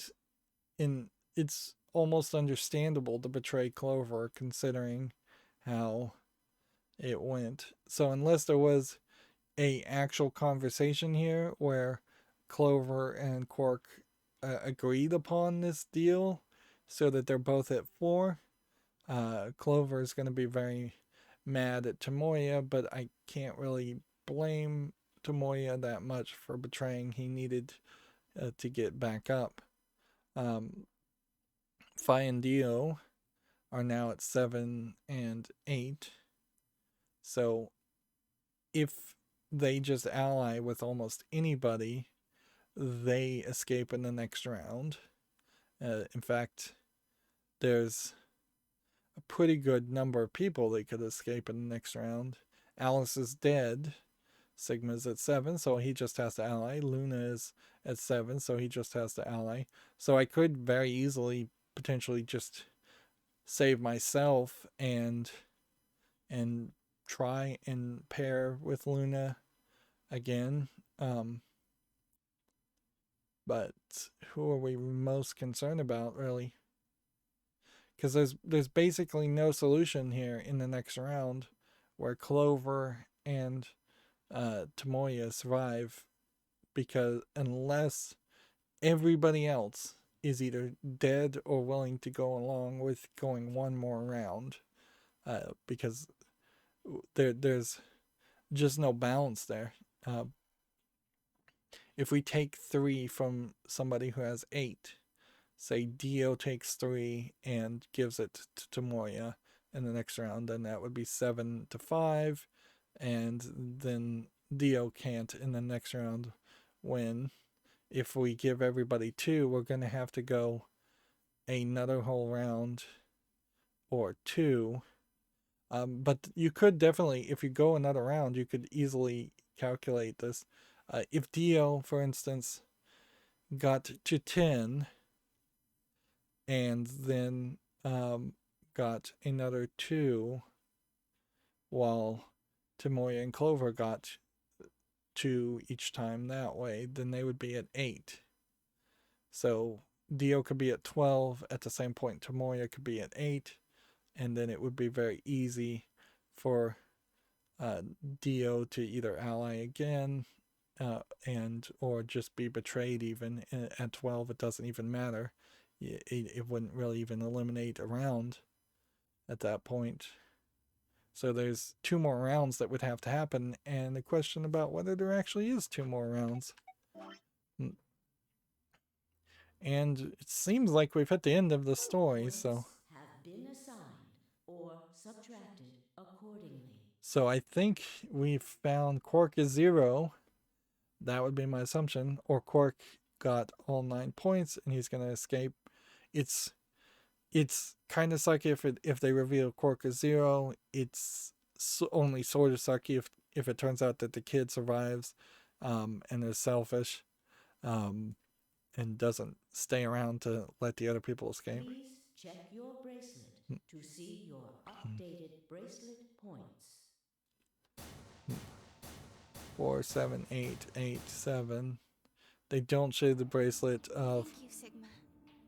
They don't show the bracelet of Quark, though. This is really just going to be an abrupt ending, like so many of the abrupt endings that happen in these games. No need to thank me, I just did what I promised to do. Anyway, thank you too. It's nothing. And then here we have an awkward animation that they're having to reuse. I also just did what I promised to do. Now we both have 7 BP. This is the home stretch. Yep. So I imagine this is probably going to confirm that I hope we get paired up in the next round too. Because I'll choose ally? Right. Yeah, you're an opponent I can trust. If we were partners, you could pick whatever you wanted then, couldn't you? I mean, you'd get 9 points either way. Well, hold on. If we were partners, then why not at that point also choose ally? Why would I suddenly choose betray if I already chose an ally twice? Right? So yeah, I think there's a lot of scenarios here where we're going to get within the home stretch and then somebody's going to get 9 and leave, and that's going to trap everybody else forever. So let's choose ally and get the hell out of here altogether. Sounds good? ... Okay. Come on, why do you look so sad? It's just, there's a part of me that just can't feel genuinely happy about that. Why? Oh, you mean Alice? Yes. But still haven't found Quark either, huh? Too. Still, Quark's BP is 9 now. Technically, he's 1. Why did you do that? Although there's a question here. Like, the BP that somebody has, if they're dead, does that continue to go up? Is it possible that you could just murder Sigma, for instance, who would have had, or Quark, I guess, at the moment? If you murder Quark and his bracelet has 9 BP, is that enough to then just stick his bracelet on the scanner, open the door, and leave for anyone? Why did you tell me all that stuff for? Were you just lying? So apparently, Tinmoya told a bunch of information and a sap story to Clover to manipulate her. And I guess this is a point where we are getting pointed out that Clover is young and somewhat naive. No. Everything I told you was the truth. And it doesn't seem like we're going to get that information. You have to trust me. I did. Look where it got me. How could you do that? You're such a jerk. How could I betray you after that? And then you... I'm sorry. Are you Zero? What? No, of course I'm not Zero. And see, we are just going to be a passive audience pretty much for this Then how did you conversation. know all that? Apparently he knew a lot of information about either Clover or somebody else. Where did you find out about that stuff? I told you, Don't lie to me. Yeah, we're getting very obtuse information here. I'm lying. Forget it. It was stupid to trust you. I mean, there's no way. Clover, this isn't about me. I made a mistake. I got someone involved in all this when I shouldn't have. So we do kind of now know Tinmoya was working with whatever organization is running this this game, which we assume it's some kind of organization at some level that had all of this happened. Even if Quark is Zero, I figure he has to have used the resources of some corporation or something. He couldn't just magically create robots and entire warehouses. You mean Quark? Yeah. You did this to get Quark's BP up to 9? Yes. But you've only got 4 points. I'm not important. The only thing that matters is that Quark gets out of this nightmare. So he's trying to save Quark, or at least he says he's trying to save Quark. Hey, where do you think you're going? Isn't it obvious? I'm going to look for Quark. Hey, wait! Tomoya didn't respond and just turned and walked off toward the magenta door. Clover started to follow, then pulled up short. No. She spun on a heel and headed off towards the cyan door instead. And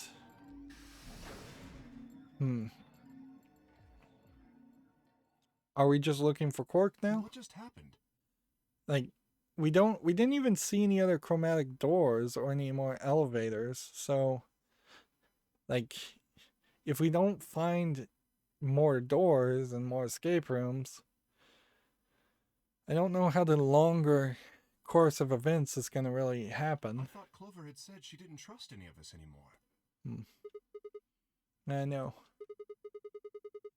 But then she chose Ally. And it doesn't seem like we're going to potentially get the key in the back of the head of Kay. So probably no revelation there. Tomoya must have said something to her before the last round started, but what? Come to think of it, didn't you choose Ally too? Yes, I did. Fi put herself in a situation where choosing Betray would be unwise. If she had chosen Betray, Dio would have 9 BP now. Yep. I concluded that her desire to avoid that outcome would be stronger than her desire to protect herself with Betray. And so, I voted accordingly. That was her guarantee? Yes. Then why didn't you choose Betray? You could have been walking out of here with 9 points right now. It's because you promised, right? Yes, that too, I suppose. There's another reason? What was it? It's difficult to explain. I suppose you could say I felt a connection. Felt a connection, what do you mean by that?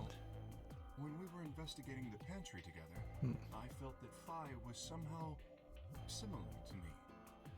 Yeah, I think we are going to get the revelation that Fi is a robot, and he's a robot too. Something in me said, don't betray her. You could call it intuition, I suppose. Cut it out. Gut feelings are bullshit. Fi. Besides, you don't get to have a connection with me unless I give you permission. And I don't remember doing that. You're acting like we're pals or something. Fi is probably a robot. I wouldn't be surprised if Kay isn't. Kinda skeeves me out, to be honest. What the hell, man? He just did you a favor and now you're gonna give him poop for that? You chose Ally too. Didn't you do that because you trusted him? Not exactly. I just made him trust me. When we were in the pantry, I stuffed my face like an idiot.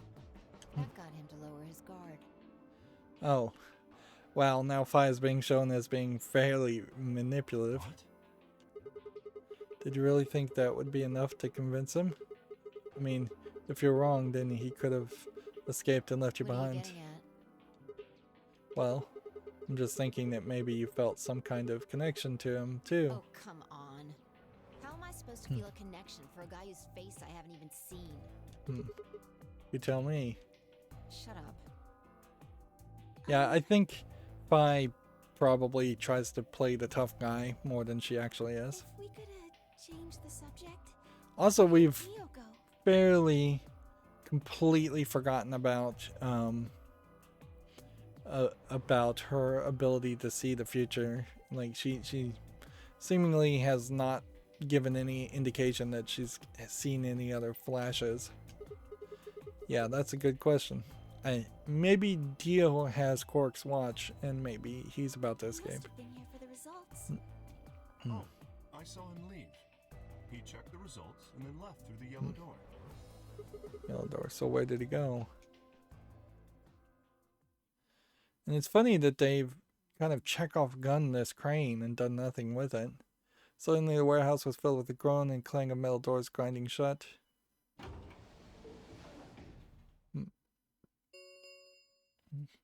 The Ambidex gates have closed. Round 3 of the Ambidex game will be the star round. So we need to find the star Star keys. keys are required to open the gates. Where are the star There keys? is no set limit on usage of the star keys. So, yeah, after the star keys, you can just use them over and over again and do as many Ambidex rounds. gates can be opened as many times as the players wish to open them. So, yeah, theoretically, if everybody had just made it alive to this point, you could have allied every time, as many times as we want, huh? Then that means As long as you have the star keys, you can play the 8B game as many times as you want. You probably won't be allowed to play it continuously, however. Why do you know that? Why do you think that? There's a period of time between when the doors open and when the polling ends. So that might just be a few hours to save everybody. Easy trade. Based off the last 2 rounds, I think it's about 45 minutes long. Yeah. So you can repeat the game once every 45 minutes or so. Oh, that's right.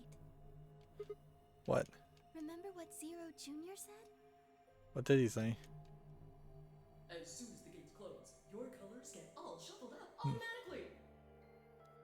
So? The pair and solo assignments hop around a bit too.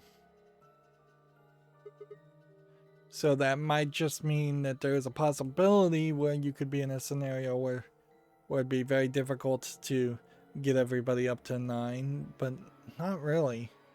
Like, you're really talking maybe 4 hours.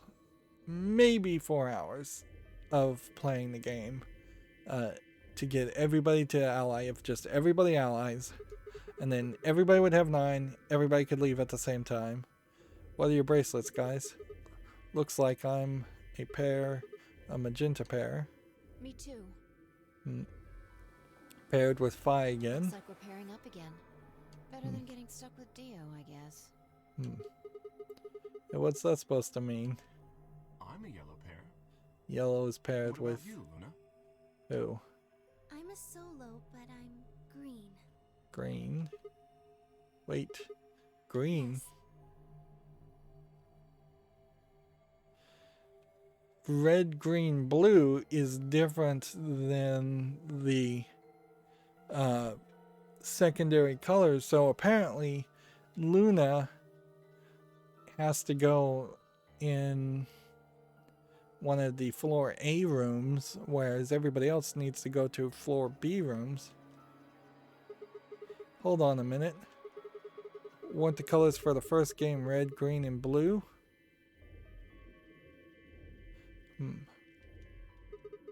And we use those colors to open the magenta, yellow, and cyan doors, right? Yes, that's right.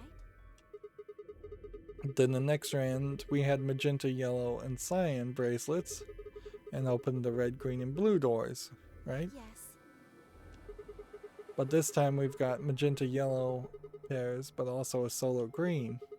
What colored doors are we supposed to open? And where are they? Good question. Like, unless you're supposed to go back to the same rooms, like, we're gonna get very confused here. But I imagine that's potentially what's gonna happen. Well, we need to check the other bracelets before we make any decisions. That means Dio, Tenmyoji, and Clover. And Quark. We'll need to check Alice's bracelet too. Anyone could just pick it up now. I will try and find the remaining people and their bracelets. Clark will be my first priority. I'll come with you. Very well. I'll go check on Alice's bracelet then. They need to really partner up. Luna does. Because And don't forget to she probably can't open retrieve it. too many We'll likely doors need it to get through the chromatic doors. by herself. Right. Sigma, can you come with me? What? Okay. Let's go. I'm gonna have to see her again. I feel sick just thinking about it. Shouldn't we decide on a time to meet up? Just in case? Let's see. When do the doors open? An hour and 21 minutes. This game gives you a lot of time, but then it takes a lot of it away. An hour and 21 minutes. And it almost feels like the numbers and the times are some kind of code, secret message that's trying to be sent. But I'm not seeing enough of a pattern there to recognize if there is some message in the story. Back here in 40 minutes? Sounds good.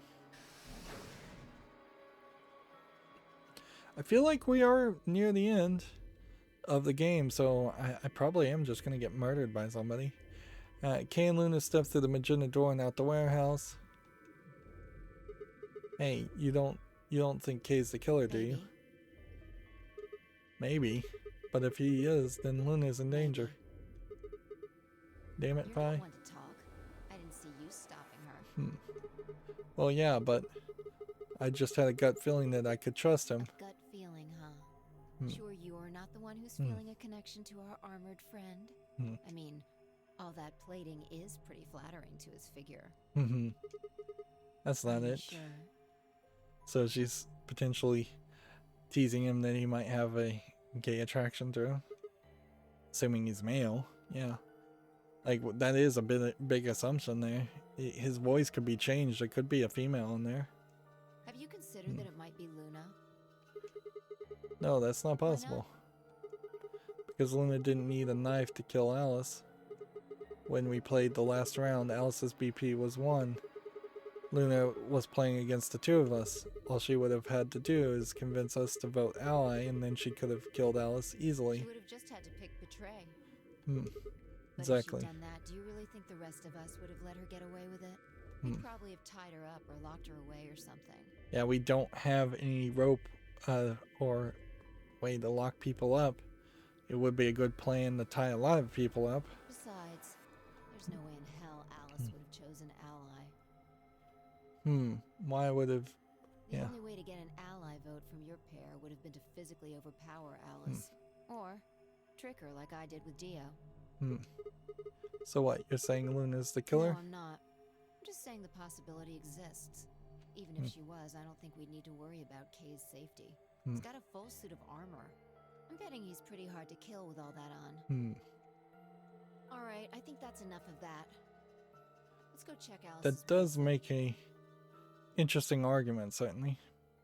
And see, I feel like as soon as everybody's out of the room, Cork is going to appear and just escape.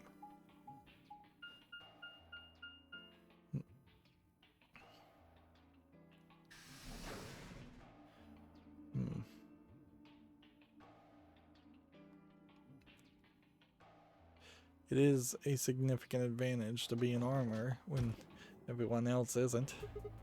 Clover. Hey, come on, don't run away. Run away? Well, it sure looked like you were trying to get away from this. I wasn't running away, though. I just don't want to talk to you. Isn't that pretty much the same thing? Look, running away isn't going to do any good. Don't you want to find out who killed Alice? Well, you're not going to be able to figure that out unless you talk to people. I don't need to. You don't need to? Why not? I already figured out who did it. Who did it? Who was it? Can't tell you. Why not? You might be working with them. Working with them. Both of you could be in on it. Is it multiple killers? Very possible. Oh, come on. Of course we're not. Forget about it. There's no point. Doesn't matter what you tell her, she's never going to believe you. Just tell us one thing, Clover. How did you know who it was? Yeah. I noticed something. But And what was that? Alice figured it out too. okay. Before she... What was it? Why don't you figure that out yourselves? So Alice knows the answer. I gotta go. We're getting a bit of a hint here. It'd be really crazy if it turned out this was like a good ending somehow. And I just wandered into a good ending. Hey, wait, Clover. Particularly since I've literally picked the top choice every time. Well, there she goes. Ah. Poop. What's wrong? I forgot to ask Clover what color her bracelet is now. Really? That's it? Oh, really, that's Calm it? down. She's a cyan pair. She's a cyan pair, so she already saw that. Yeah, snuck a peek at it when she ran by. Hmm. And it looks like Alice's is a blue solo. This is a weird combination of colors. She reached down and casually picked up Alice's bracelet off the floor. I'll hold on to this. Seems like all the important key items are being held on to by other people. Yeah, good idea. Instead of Sigma. I wonder what it was that Clover noticed. You mean what Alice noticed? Were you even listening? Fine, what did Alice notice? But I didn't answer. Instead, she knelt down to begin the examination of Alice's body. What are you doing? I'm investigating. What are you investigating? What does it look like I'm investigating? That is a pretty dumb question. Looking for any clues to what she figured out before she died. Yeah, if she scrawled something in blood, I don't see it. The only thing I could think is to go back to the warehouse and look at the area she was looking. Have a look. Something out. A bloody cloth. The only cloth we've seen up until this point was the underwear that we cleaned the oil with. The boxer shorts. And they were blue striped. This could be a piece of clothing of the killer, but then that limits it down to only a few characters, frankly, because a lot of the other characters were not wearing anything white. And in a weird way, the high fashion of these characters and their ridiculous outfits opens up that door that that maybe they put people in ridiculous outfits so they could have this clue later on, but I don't think that's really the case because they put people in the previous ridiculous outfits in the first game for no real reason. Handkerchief stained reddish brown. That could be rust instead of blood. Is that blood? Looks like it. This might be that Tomoya has some kind of like bleeding cough, like tuberculosis or something. It's darker than Alice's, so it's probably been on her since before she died. So maybe Tomoya doesn't care if he dies or not, and he's just trying to save his grandson. If it's not hers, whose blood is it? The old lady? Maybe. Could be the old lady, certainly also. Do you think Alice killed her? Who knows? That would be weird, certainly. Because we have this implicit trust of Alice because she's from the first game. Maybe we shouldn't trust her. She could have just found this somewhere for all we know. And you think she figured something out from this handkerchief? Can't say for sure, but it's definitely a possibility.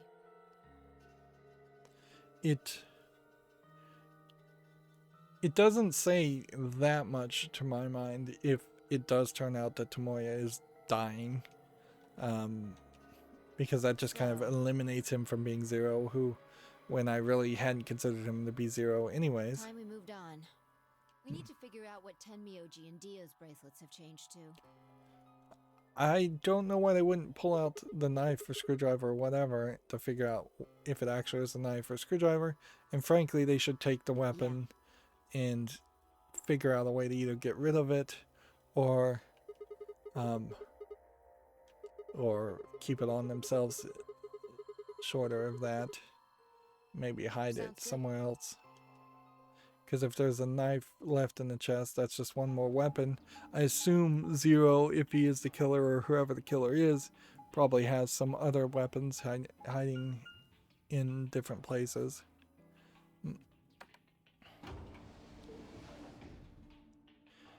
There's not going to be any branching paths, so I'm surprised the game is continuing down this route.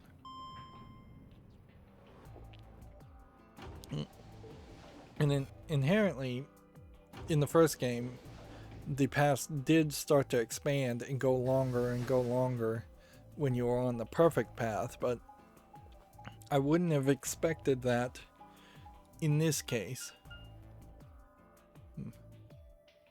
Well, these were the doors, so maybe these doors now open a different path this way. It says Rec Room. It's the only door that's unlocked. Yeah.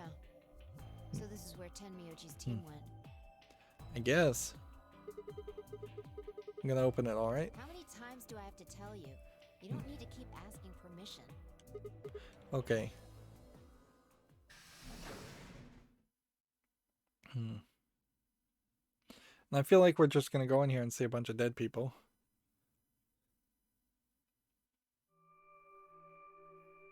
Alright, there's a whole puzzle rec room in here.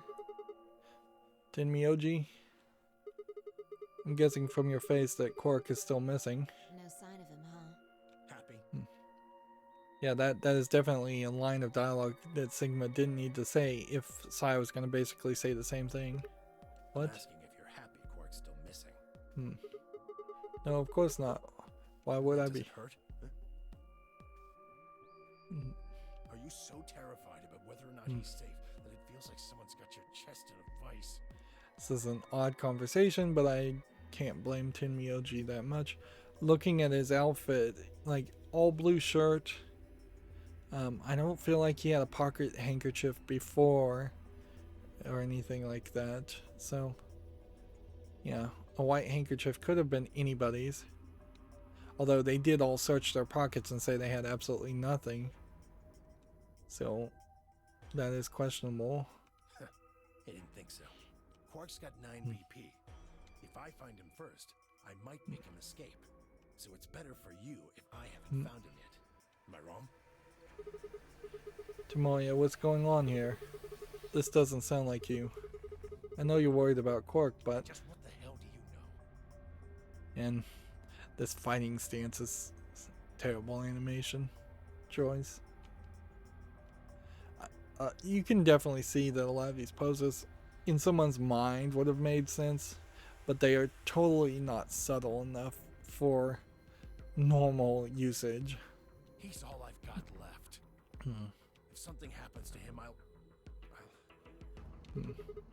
I really wouldn't have the hands and the arms move at all in the 3D modeling. I would have a heavy emphasis on the face, to the point where I might just have a 3D model or really only do the top part of the chest and instead of just the top half of the body, so that you can focus more on emotions on the face and many different poses, looking down to the left, looking down to the right, looking straight down, looking sad, happy, angry.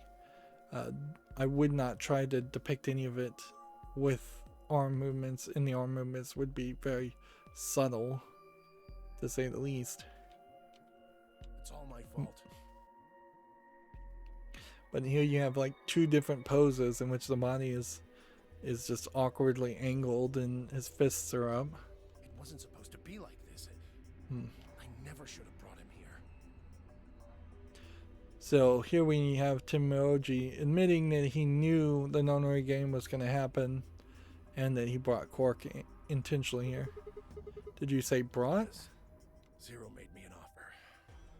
Interesting. So we get a confession here. Wait a minute.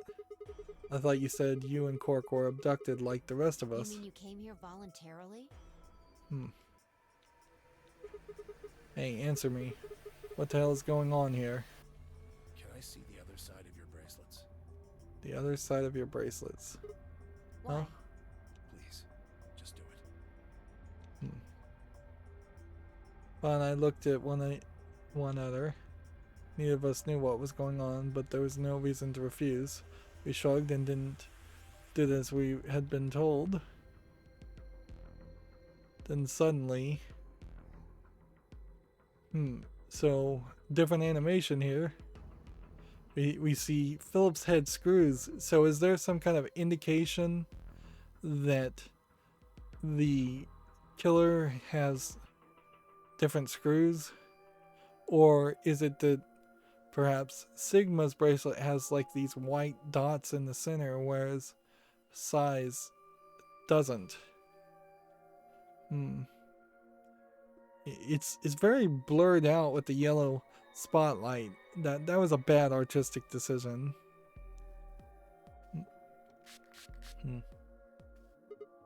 Ah. In a blink of an eye, Tomoya had pulled out some kind of can from his pocket and sprayed us both of our wrists with it. Hey, what the hell, man? Calm down. Oh, so he's got some kind of secret, like, invisible ink revealer. It's not going to hurt you. Hmm. Is this some kind of chemical? Yeah. I found it when I was searching this room. Interesting. He walked toward the door and flipped the light switch. Good work. It's dark now. So it's like a Show me your luminescence. bracelets again. Interesting. So the bracelets aren't glowing. That stuff you sprayed us with was luminol, wasn't it? So is he looking for blood? How'd you figure that out? Why would blood specifically be on the other side of the I bracelets? guessed when you turned off the light. Why not spray the luminol on a bunch of stuff? Isn't that stuff here used on cop shows to find blood and other Yeah. stuff? Why did you spray us? Just relax, okay? Hmm. That's all I needed to know. Neither What? one of you is Zero's senior. Okay. Are you saying that because there wasn't any reaction from the luminol? Yep. So apparently Zero Senior has blood on or something on his bracelet. Well, you know as much as I do now. Hmm. I was just making guesses based on what he was doing.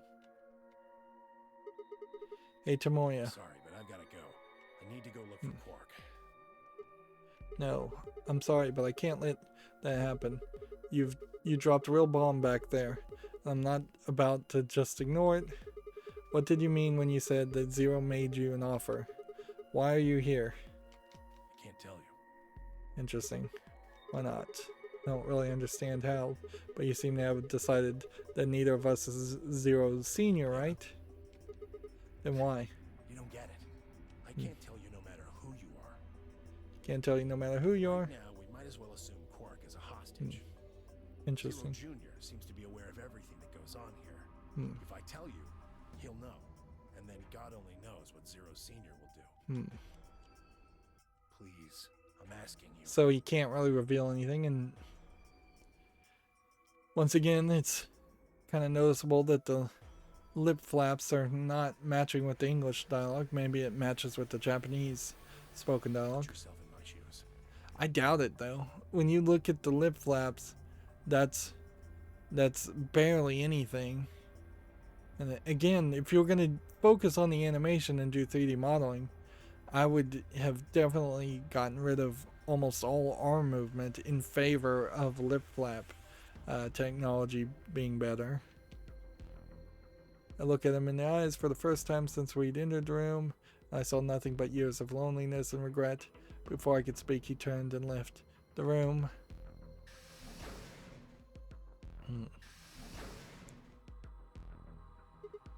Hey, can I ask you a It question? won't do you any good. Man, I thought we would be closer to an end, but I guess these endings are planning on dragging on. Whatever you want to know, I don't know anything about it. No, it's not about what just happened. Yeah? Then what is it? Oh, I see. I don't see. You mean his bracelet, right? Yeah. Chill, man. He's a red solo. So we are heavily relying on Phi to get the color and the Had a pairing. look while he was talking. Oh, good job. That wasn't what I wanted to ask either. Well, what is it then? When he sprayed us, you screamed, didn't you? No. Yeah, you No, I did. didn't. No, I'm pretty sure you did. Not quite so tough when you're scared, huh? Shut up. See, and he's just like teasing her and flirting with her. But in all fairness, Vi, I think, is way better of a potential romantic interest, which I still don't feel like should be in a Zero Escape game. But she is way better than June, where June was constantly getting sick and passing out, and she was constantly being reminiscent with her childhood friend, and romantic, and it really went way too far in that romance direction. Honestly, at the end of this game, I'd be perfectly happy if I just like says, "Hey, let's go on a date sometime," and it's just the beginning of a romance, unlike the first game where, frankly, June was like in this deep emotional relationship with the main character from the beginning, and way deeper in it at the end. Got stuff to do. Get going. Move.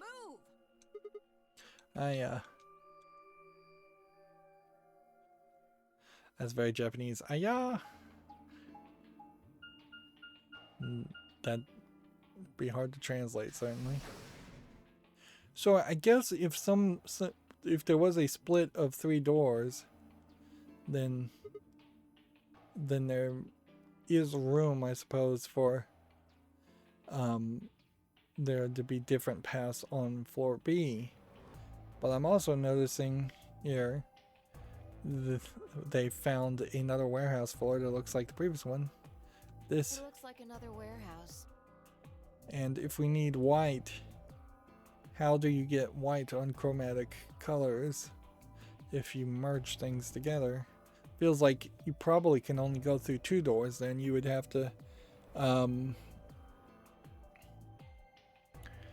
you'd have to take a red and a green and a blue, merge them together, and I think that gets you white, and that's 3 people. And then I don't know how a cyan and a magenta gets white at that point. Like, guess there's only one on this floor too. There's one on this floor too. Makes sense. I guess as much as when I saw the map. Yeah. Floor A. And then floor B does seemingly have the same big room in the bottom part. But each one of those white rooms seems to feed out into an exit.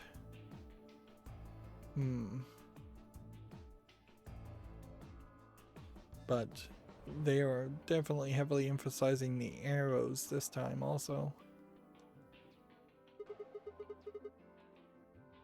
What's over there? What's that over there? Oh, I guess there's a good indication that the blood on the wrist of Zero Senior might be the same blood that was on the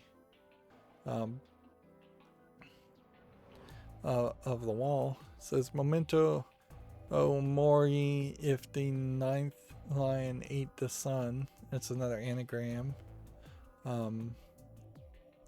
which I have no idea how you translate that. Memento Mori is just like an old saying, old Latin for remember death, or remember you can die, or remember you will die. Probably more graffiti. There was one on floor A too, remember? Yeah, there was, but Never mind that. just gonna ignore that. There's someone else here.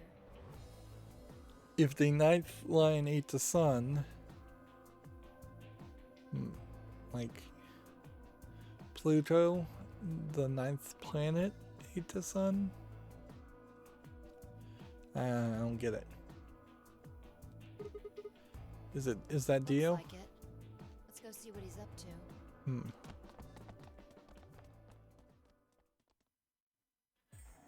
He's still alive.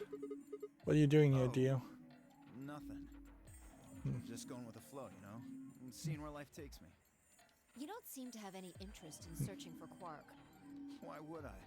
Do we even know he's really missing? Maybe the little shit's just off having nap time somewhere.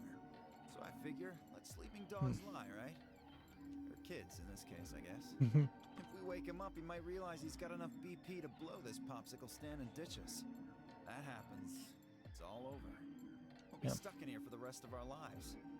That Which probably won't be that long. I think is the case. How can there be more story, though? Yeah, did I stutter? Or did you just forget? Zero Jr. told us, remember? The number 9 door only opens once. Once that happens, it's all over. It closes for 39 seconds, so if you're not careful, you could get stuck. Yeah. There's probably some criticism I could put on the writing of this game, in the fact that you did have a lot of kind of comedic falling action scenes way too early with Zero Jr., and it has been nothing but just tension rise after that point for the rest of the game, and that's going to become emotionally exhausting if you're not careful. Where it would have been fairly nice for there to have been at least a little comedic conversation after Alice's body had been found dead, or after Quark had gone missing. Tension needs to rise, then fall, then rise, then fall. Typically, that's how you want to have it written in the story. Close for good, huh? I had to admit I kind of forgotten that detail, but if Zero Jr. had been telling the truth, we wouldn't be able to get out until we died. Well, even that might not be enough. Maybe they'd just leave our corpses there to rot. My stomach did a little flip. So? Interesting, in that zoomed out image, the chromatic doors were all cyan. So they're like reusing images that they didn't even color the right color. What are you guys here for? Did you bring Fi here so I can kill her? What? Oh, really? You already forgotten your little stunt earlier? We're damn lucky Kay chose ally. If he hadn't, you'd be hanging from that crane right now. Sounds like you're getting a little desperate. Word of advice, Dio. That's not a smart attitude to have here. All you'll do is make sure that whoever plays against you in the AB game won't pick ally. You talk as if I give a fuck. I already know I won't be up against you two. Why not? Kay and I are the yellow pair. You guys are the magenta pair, right? Two pairs can't go through the same chromatic door. Simple enough for you. How do you know our colors? Kay told me. He was here a while ago. Speaking of which, Temioji and Clover were here too. Interesting. So everybody's been here and then everybody Guess left. everybody misses my company. Anyway, that's how I know what everyone's colors are. Was Kay by himself? Yeah. What happened to Luna? What about Luna? Luna? Haven't seen her. Anyway, Kay and I won't be pairing with you two. We'll be taking the blue solo. That's Alice's bracelet. But how do you know that? Oh, come on. Really that thick? Look at the doors in front of you. These are the next chromatic doors. So the next color is white. Bingo. See that thing next to the door there? Looks familiar, doesn't it? Yes. Yes, it does. I get it. You and Kay are both yellow. So yellow plus blue, I guess, makes white. And so cyan needs a red. And so you're kind of forced into your final decision, which means that this game could go a lot longer. But I don't think so, because what's the point of doing an escape room if the ending is going to be determined anyways? And so green needs magenta. You can get yellow by adding red and green together. If you add blue to that. Becomes white. Exactly. You get magenta by adding red and blue together, and then you add green to give you white. So that means Fauna would need to pair up with the green solo, which is Luna. Right. So we're going to end up with Luna again. Or if we can find her. That means the other three would be in the same team as before. Tomoya, Clover, and Quark. Yeah. It feels like they've set this up so that would be the case always. You know that Tomoya's a red solo and Clover's a cyan pair. The only one left is the other cyan pair, so we can assume that's what Quark is. So could there be any other combinations? No. There's Nope. only one option this time. All we gotta do now is wait for these white doors to open. But see, now look in the background. They're not white doors anymore. They're blue doors. Why would they do such a bad job there? Just like running out of budget to make sure things are logically accurate. 45 minutes. Should get back to floor A. Sorry, but I'm gonna stay here. Being around so much is a pain in the ass. Nobody invited you. Come on, Fi. Right. On my way.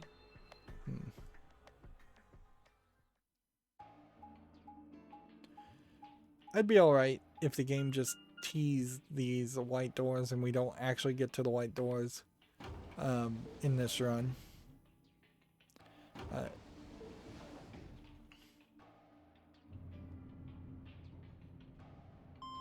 It'd also be fairly alright if we got through the white doors and there really wasn't an escape room at all. But then there's a question as far as the gold folders, if that's the case. Because you don't really get 18 pages of gold folder information if there's only 6 puzzles in the entire game. I'm stopping in the lounge for some reason. Huh? Something up? Why'd you just stop? Well, see that clock over there? The one that looks like the sun? Interesting, yeah. You did say, what if the 9th lion ate the sun? It reminded me of something we saw earlier. Was there a 9th lion on this? Or is this getting back to the eclipse? Remember the graffiti on floor B? You remember what it said? Memento mori. Remember you would die. If the 9th lion ate the sun. Do you know what that means? No. It's Latin for something like be aware of death or remember death. I think it's usually used to mean we're all gonna die someday, so don't forget about your own mortality. What about the other part? Well, I mean, that's pretty straightforward, right? If the 9th lion ate the sun, I mean, yeah, it's kind of nonsense, but... Oh, I get it. That's what the clock made you think of, right? The sun in that sentence. Yeah. Did you notice anything strange about that graffiti? It could have been overpainted to say something different, or it could be an anagram. Apart from the fact that it's made no sense, not really. Wrong answer. Maybe you're not the eagle eye I thought you were. I definitely am not, and it's not like the game even zoomed in to let me see. I guess I have to do everything. Yeah, explain everything to me, Part of please. it was spelled wrong. Specifically, they spelled 9th wrong. It should be N-I-N-T-H. But Okay. the graffiti had N-I-N-E-T-H.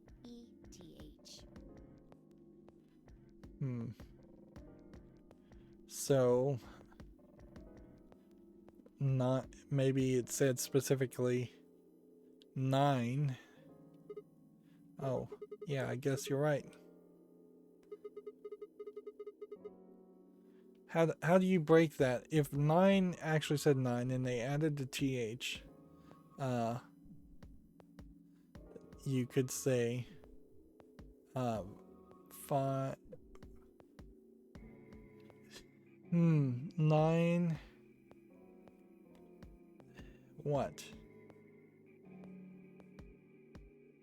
is 5. How do you get is though?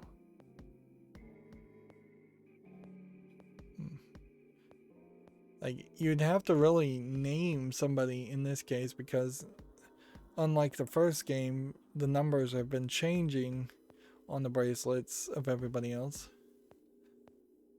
Exactly. That's kind of bonehead mistake. You think it was like a kid who wrote it? No, I think it's probably an anagram. Maybe it wasn't a mistake at all. I'm not following. Maybe Zero put that E in there on purpose. Okay. Why? Maybe because he didn't have enough letters otherwise. What? Anyway, if Zero wrote that graffiti, then it's got to be significant. Remember death if the 9th lion ate the sun. Like, if you added up all of those letters, you might get a number, but I don't know how that would help you. Number of letters. Shit. Hey. It's already 2 minutes past time. We should get moving. So apparently it isn't a case of us actually setting that sun clock to some other solution. At least if it was, we failed to do that. It is some kind of anagram, but so many letters. It would be frankly impossible to anagram that, even if you ran it through a computer without some, like, hints. Huh? Kay and Luna aren't here. Astute observation. What should we do? What do you mean, what should we do? All we can do is wait. We don't want to end up missing each other by accident. Yeah. Guess you're right. Kind of point. Hey, where are you going? Just want to check something really quick. So she's gonna go look where Alice is looking. Check what? The last time we saw Alice alive, she was right here. Yeah. Remember? She was kneeling down, looking at something on the ground. Yeah. And took them way too long to go back and investigate that. Yeah, what do you think she was looking at? Huh? Find something? Isn't this blood? Nice work there, Sigma. I don't need you to pat me on the back. It makes me feel stupid or something. The truth hurts. Yeah. This friendly banter is a little awkward. It's a little premature, but it does help with the falling action, so I can't say it's the worst idea. So, blood, huh? Yeah, it looks like blood, not rust. Oh my god. If I suddenly looked up at the ceiling, I followed her gaze and found myself looking up at the metal crane. It was the kind you might see in a shipyard, the sort that moves along a metal track and has claws to grab and lift cargo containers. So what's the deal with the crane? What? Damn, gone again. Stop running around. So did the crane drop a container on somebody? Just tell me what you found. Something. Oh yeah, what? Pray tell, what was that? The same thing Clover and Alice noticed. That's arg. Can't you just tell me? Look at the number 6 AB room. Yes. The side that's facing the wall has blood on it. Yes. What's the first thing you think of when you hear blood? Vampires. Yeah. This whole thing kind of sucks, right? Come on. This is no time to be screwing around.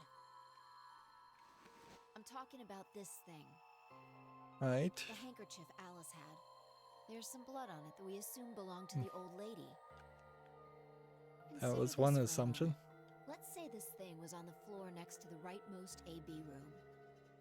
Okay. We'll assume that the blood on the side facing the wall came from this handkerchief. Okay, then what?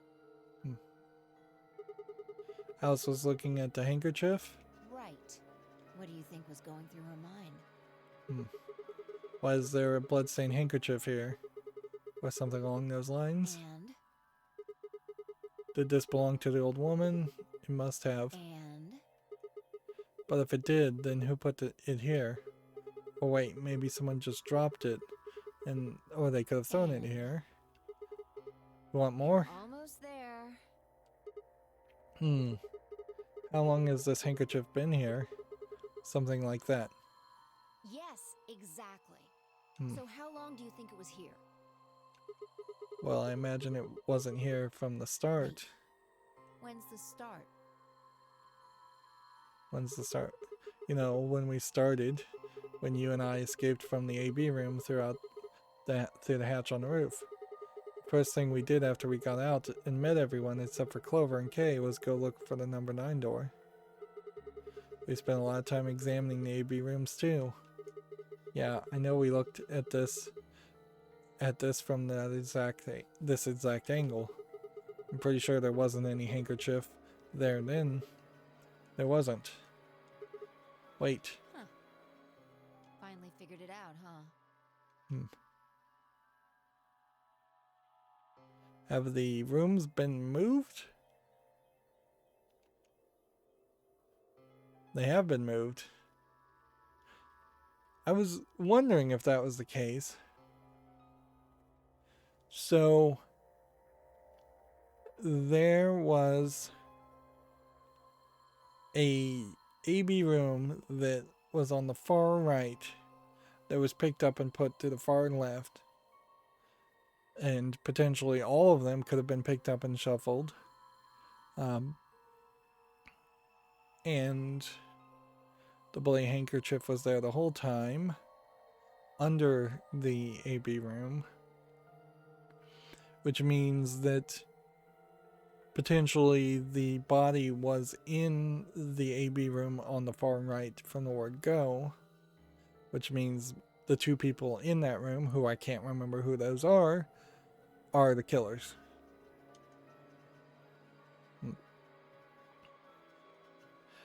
it's just having me go back and forth a few times to try and make me recognize it. No way. The AB room's moved. Yeah. Was it the crane? Probably. They moved the rightmost one all the way to the left. So, what was in the leftmost AB room? The body of the old woman. And who was trapped in there when the Nonary Games started? Well, it would have been the AB room on the right at first, so Luna. So apparently Luna is 0. Which that's a weird twist, certainly, but I mean, there is also a possibility it could have been anybody else.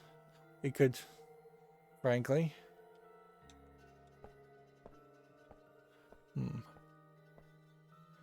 For the 3rd time, Fi walked off without saying anything. My body felt like lead, but it forced myself to move to follow her. She stopped in front of the graffiti and began 2 milkmen. What do you think this is? Well, I thought it was just paint from the graffiti at first, but I'm guessing you don't think so. Is that more of the old woman's blood? Seems like it. So, was the entirety of the graffiti just a cover-up? So Luna would have killed her here, taken her to the rightmost AB room. After that, she would have moved the room with the body so it was not so no one would suspect her. That would mean the first person to get out was Luna, not Alice. So what about the handkerchief? This thing? Here, look. You see this line? No, don't see a line. It's possible that line is from whatever the weapon was. Which means this might have been wrapped around whatever was used to kill the old woman. Okay. So, like, wrapped around the knife? And then stabbed? So maybe Luna wrapped the weapon with this handkerchief. Hmm. And then threw it between the rightmost room and the one next to it.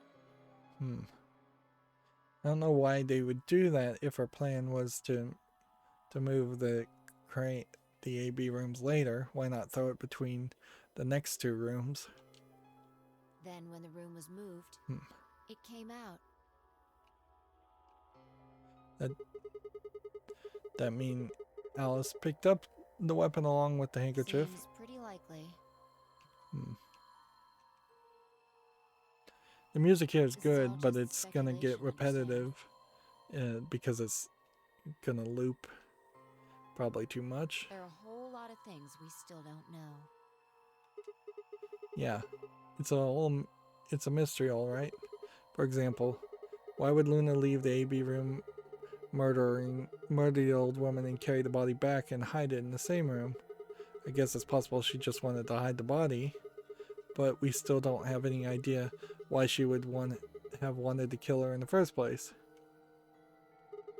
It's also worth noting that Zero Jr. seems to have let all of this slide. He's supposed to make sure the game goes according to plan, but so far there have been 2 murders and he hasn't done anything about it either of them. Do you think that means Luna is Zero Senior? Even if she was, she said she was a doctor, she had a medical license. Though I'm not sure why she'd kill the old woman. It's possible she had some kind of intruder. She was some kind of intruder who wasn't supposed to be here, but if Luna's Zero Senior, couldn't she have found a better place to hide the body? She'd have to have access to the entire facility. That's not all either. Let's say Luna moved the AB room to divert suspicion away from herself.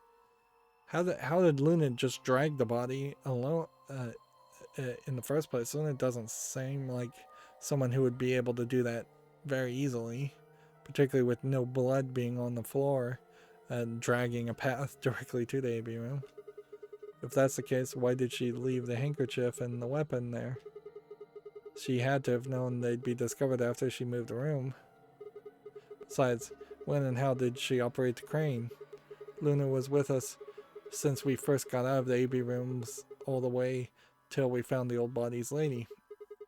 You, me, and her went through the magenta door and investigated the lounge. Then we went down to floor B together and came back to the warehouse. By then the room must have been moved. Of course. Why didn't I see this sooner? Luna has an alibi. She couldn't have moved the AB room. Were her alibi. Man. Hurry up and finish this path. Interesting. I have to admit, you've got a point. Wait, what? You didn't even put up a fight. You're going to make me repeat myself. I never said Luna was the killer. Still, I have a feeling Alice thought she was, which would mean that Clover probably does too. So Clover has killed Luna? Oh, you mean that stuff she said about what she'd noticed? Right.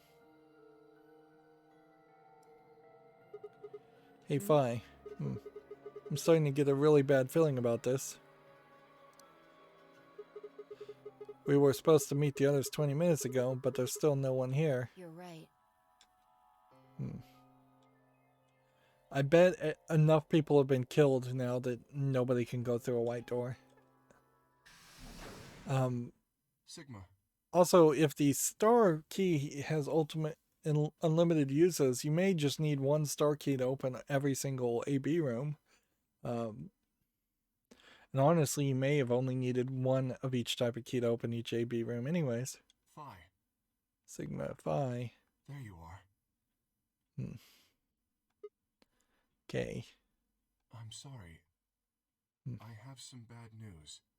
Luna is dead.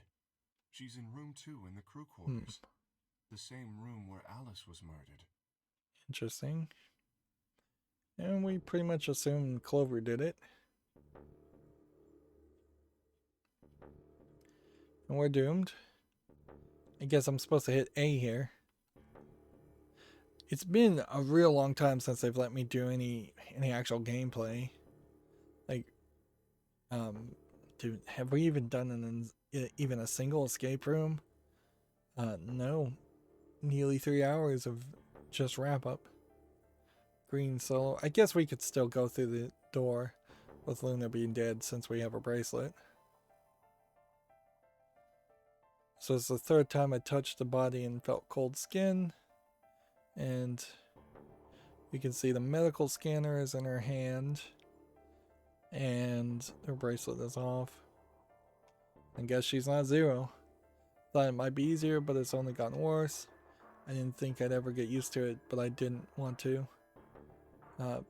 My hands began to shake, and I tried to steady them as pressing a pair of fingers to the neck to check for a pulse. Nothing, of course. Luna was dead. Her eyes were flat and empty, the pupils dilated in what could have been terror. It felt surreal. How was she killed, though? Like, I'm not seeing any knife wounds. Was she bashed in the head?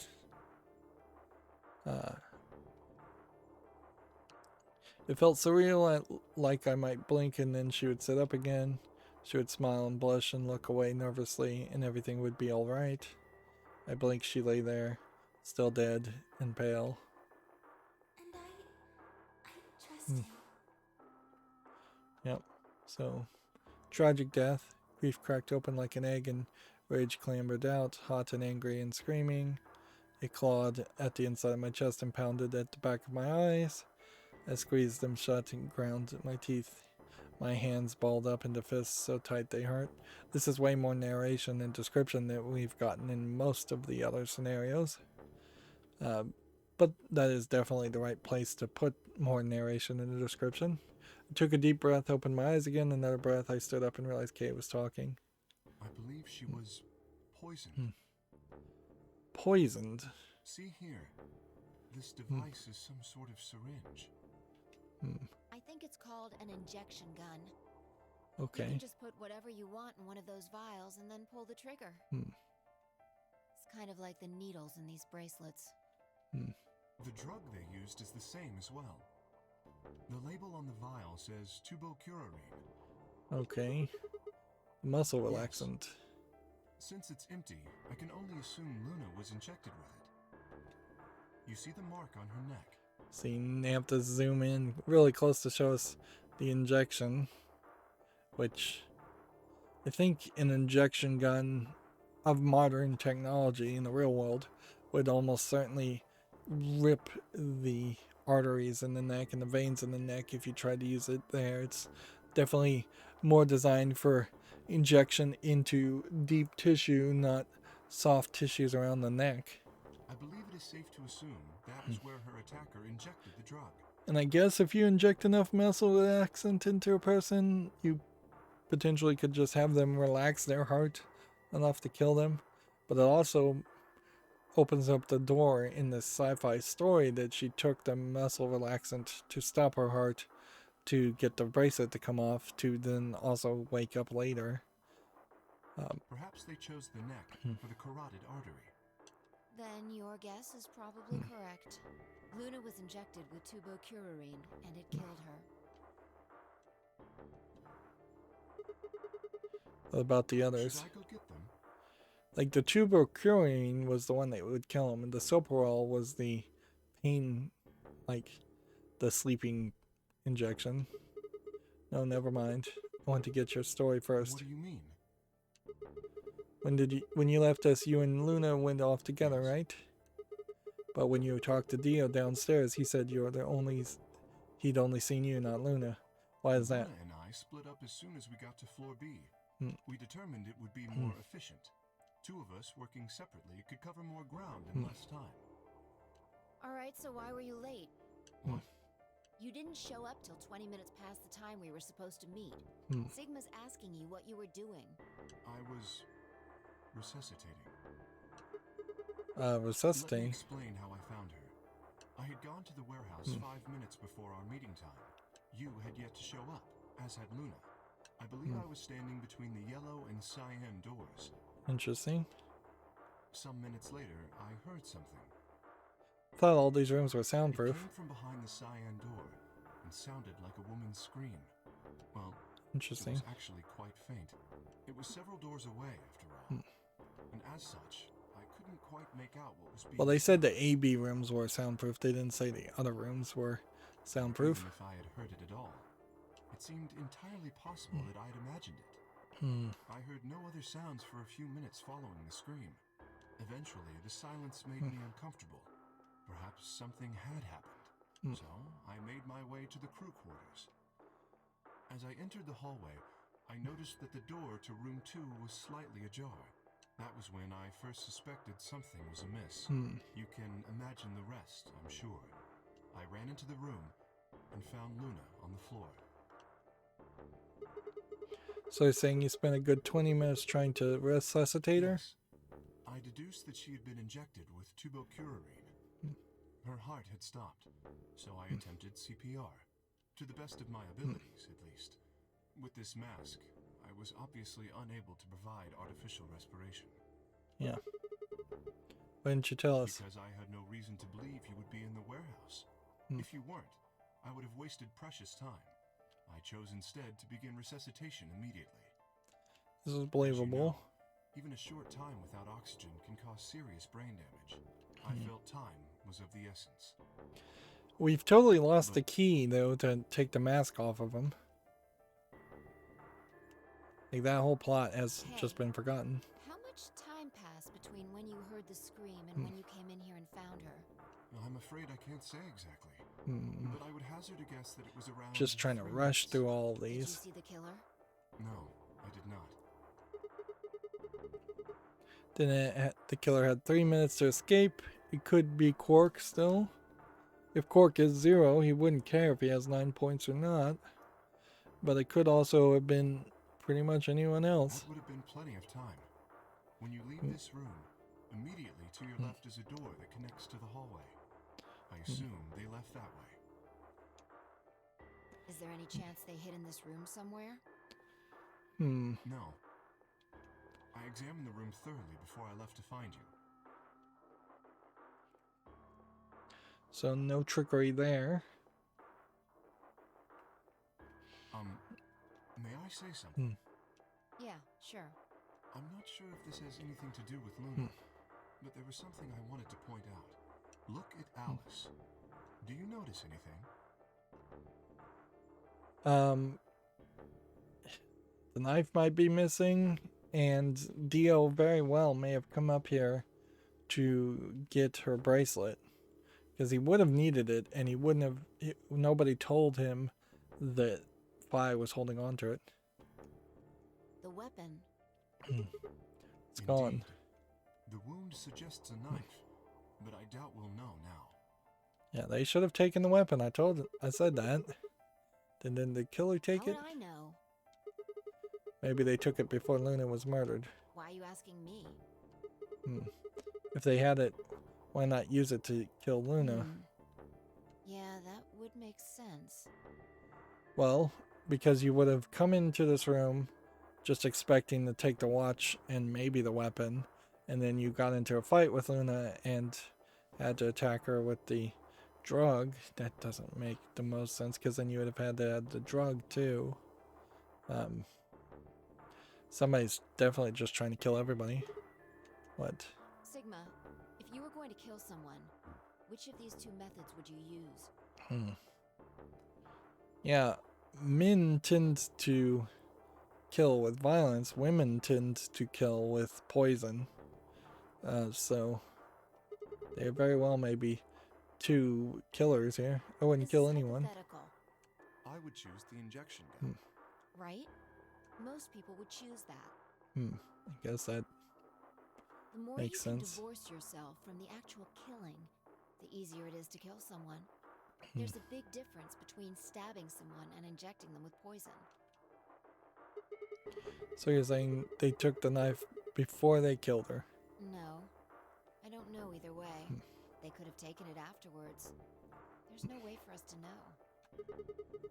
Could they have done that in 3 minutes before Kate got It's here? not impossible. 3 minutes is longer than you think.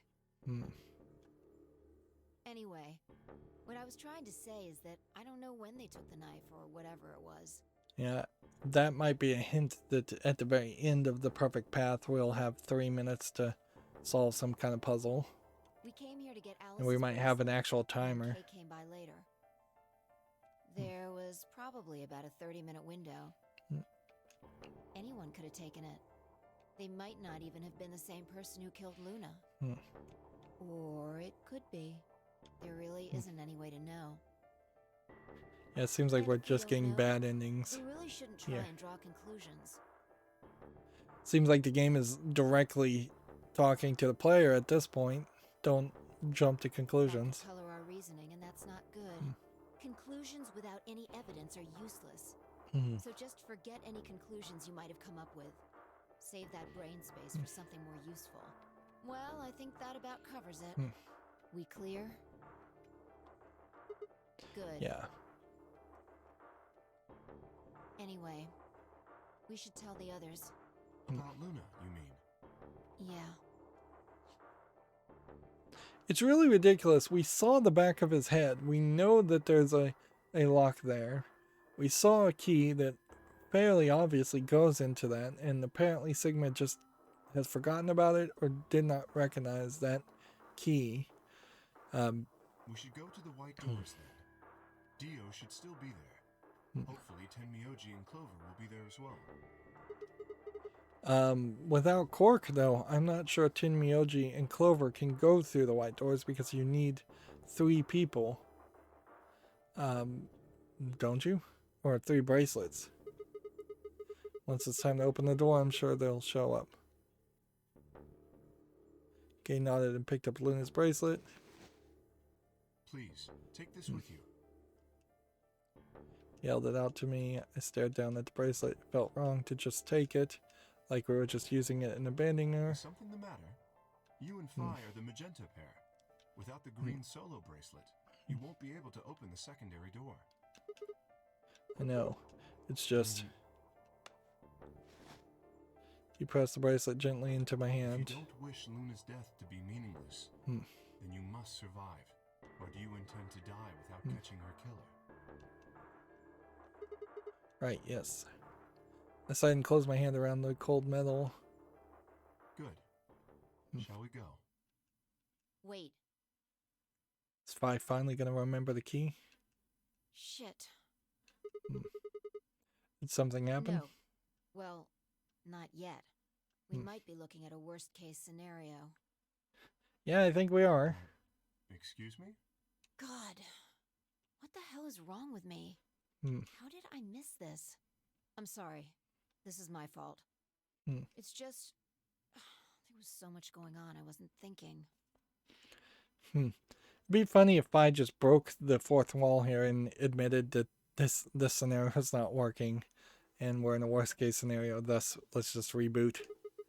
What is it? God damn it. We haven't seen him use God damn it in a while. What did you miss? Quark. Quark, yes.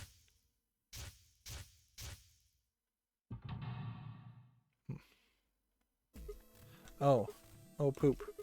Tomoya is red solo, Clover is a cyan pair, Quark's the other cyan pair. If he's not with them, they can't get through the secondary door. Exactly. Which might not be too much of a problem, but it kind of, it's dangerous to say the least. This is bad. And if they haven't gotten in by the time the primary door shuts, they'll be penalized. Was there a rule about that? If we haven't found Quark by then. Yeah, time. How much time do we have left? 4 minutes. Let's just go to the warehouse on floor B. Perhaps Quark has already been found. Yeah. Sure hope so. Let's move. So Tomoji and Clover are about to get murdered too. And that's just gonna leave Phi, Sigma, K, and Dio left. Yeah. And if we don't give the Alice bracelet to K or Dio, then they die too. I don't know how you make a scenario here where both Phi dies or Sigma dies separately. They kind of have their fates intertwined. Unless they're just straight up murdered. A lot of transitions there. And see that image, the doors were white, so somebody just dropped the ball sometimes to get the colors right. Chromatic doors have opened. 5 minutes remain until chromatic doors close.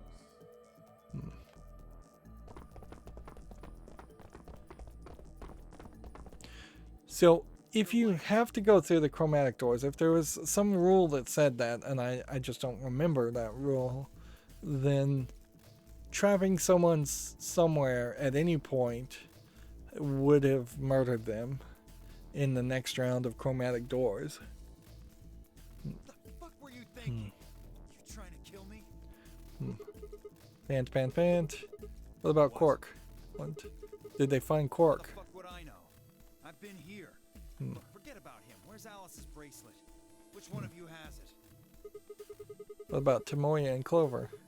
Have they come back yet? Around, asshole. What do you think? So they didn't come back. Hey, pay attention. The bracelet. Do you have Alice's bracelet? Hand it over. Might as well. I pulled it out of his pocket, out of her pocket. The face still shone with blue light. This had been Alice's bracelet. Fi's eyes nervously left Dio's as she carefully handed the bracelet to Kay. Good. Let's go. And picking a specific door doesn't seem like, since they're different colors, it almost seems like you're going to end up in the same room regardless. What, you don't like this door? Fine, we can take a different one. As long as we're in the right group, it shouldn't matter which door we take. That's not the issue. Please tell me, what the fuck is the issue? Being a human being. 3 of us still haven't arrived. If we leave them behind, Come on. Now you're gonna grow a heart? Well, are everybody penalized if nobody goes through the chromatic You doors? stay here, you're gonna kill me. but 3 minutes remain until chromatic doors close. Alright. Like, I really feel like I need to go back in the archives and just see, like, was there a rule? Let's see.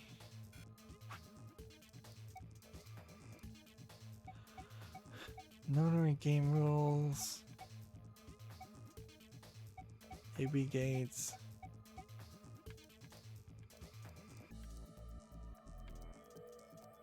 Whole bunch of extra files that need to be unlocked. Supplemental rules. Once you've opened the door, you can hop through it as much as you like. The chromatic doors are like that too. Once you open them, even I can stop you from going in and out of them. Any color bracelet can go through them, as many people as you like, but you have to escape before you can take advantage of the free rain rule. Once you've activated a chromatic door and gone through it to the puzzle beyond, it won't let you back until you've solved the puzzle. Alright.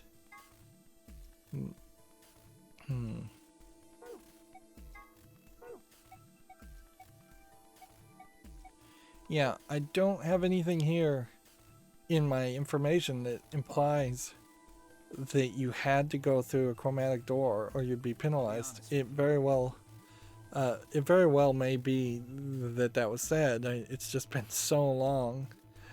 We are approaching like 10 hours to do the first run through, and it will definitely have to be more of an accelerated experience as we start to play the game through multiple paths. Truth is, I've got a kid. A baby.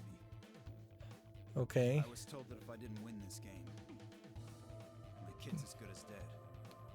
Interesting. So seemingly a lot of these people have been threatened. that's Potentially a You lie. have to trust me. I swear, it's God's honest truth. Zero told me to keep it under wraps, but I figure I don't have a lot of choice right now. I'll tell you more once we get inside. Yeah. Well, if Zero told them to keep it quiet, then I suspect that Please. that he may get killed anyways. It's a lie. Don't listen to him. I wanted to scream. Dio was obviously lying, but it looked like Kay was buying it. But he had to go in. I couldn't try and stop him. If I did, they'd both die. You have to believe me, Kay. Please. If you won't do it for me, do it for my kid. If I lose, it's all over. Please. It'd be funny if one team walked through the white doors and then all the other doors immediately locked. Kay turned to look at me and Fi. We both nodded silently back.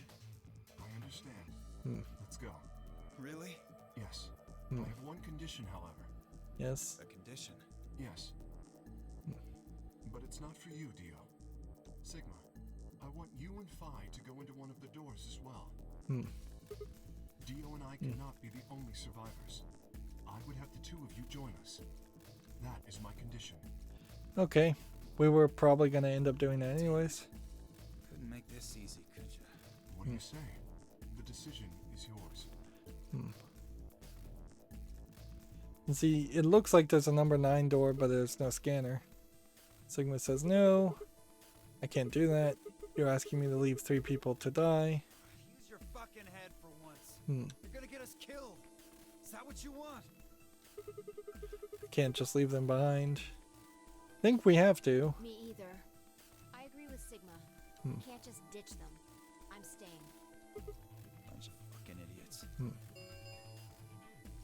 1 minute remains. This will be interesting if this is just how the story ends, if nobody goes through those doors.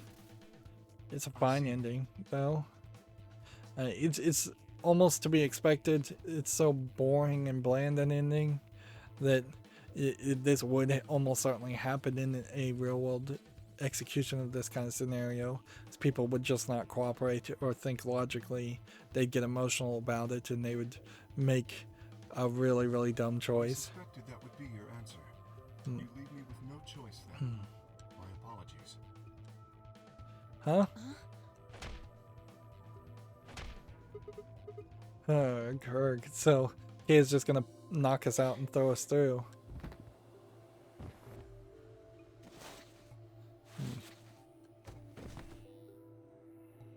You have my sympathy.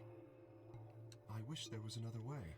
Do Why? you actually believe Dio? No, of course not. I only wish to save you. If I had not forced the issue, neither of you would have budged. Such is your character. So he knocks him out and throws him in a scanning room. Hey, what are you doing? I confess I am not entirely sure. But it has to be the right people, so Kenny kind of can't be in this room, otherwise he's just accidentally killed everybody. Think about it during the 10 seconds that remain. Goodbye. So Kay in turn and left, quickly disappearing outside of our door. Fa and I lay on the floor, moaning, curled around our aching stomachs. He punched him in the stomachs. 2, 1, 0. And Kay apparently is also going to kill Dio and not go through the door Chromatic and kill doors himself. closing. Assuming that's a rule.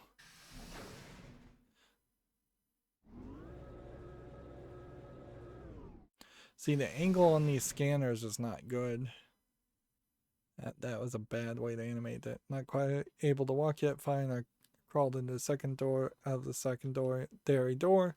The punch Kay had given me had been incredibly powerful. My arms and legs still feel numb and tingly, which definitely proves that Kay could have killed Dio or anyone else easily. Can you stand? Yeah. Can we just sit here for a moment, though? My body's gonna be fine, but I think I need a little time to get my feelings sorted out. I nodded and we sat there in silence. No matter what I did, I couldn't get their faces out of my head. Tomoya, Clover, Quark. I hope they were all right somehow, but I wasn't sure how much time had passed before Fi finally stood up. How does this break down now? Like, if literally everybody is dead except for Sigma and Fi, then they choose betray, and it kills Luna, who's already dead. And then what? Does it split the two into solos? Do they then have to compete against each other and decide who wins? Is that really where this is going? I think that might be the case. That would certainly make some sense. And clearly the split in the story did not matter based on which door you go through. And that indicates to me that's probably the case always, is that in each of these scenarios we're going to have a white door to go through, and the white door is going to just end up taking us to the same place. And each one of these might, like here, might give us another escape room. But honestly, I wouldn't be surprised if we see for this point all the way to about this point, and from that point all the way to this point, so just like all this row, and all this row, I wouldn't be surprised if all of that is novel, and then they're on the good endings, the two good endings, like the first game that you have to get through. There's probably an extra escape room there, and then some extra story there, and then once you've done these two paths, you probably have to do these paths a second time. It also opens the door that if we rewind this story, and we'll try to be as recursive as possible and just rewind the story back to like this decision and go this way if we can. I'm not sure what even the decision really was that split the story here in that case. It feels like the last significant decision we did was turning on the robot. And certainly the story does feel like it is ending with Kay showing his humanity as a robot. But yeah, if we can rewind back to here and see this, then that won't be that much repeated content. Then we can rewind and go this way, and we'll start to see some new content. Although, frankly, it's fairly easy to say I've forgotten most of this. And it would be more entertaining, certainly, to jump around, but that's not the most efficient way. Let's go ahead and save. And we'll just go ahead and overwrite the first save file. And the game has been left pause at 28 hours and 15 seconds, which is nowhere accurate as far as we've been playing, certainly, but does go to show my recording schedule and nothing really else. Anyways, that's going to be it for this recording.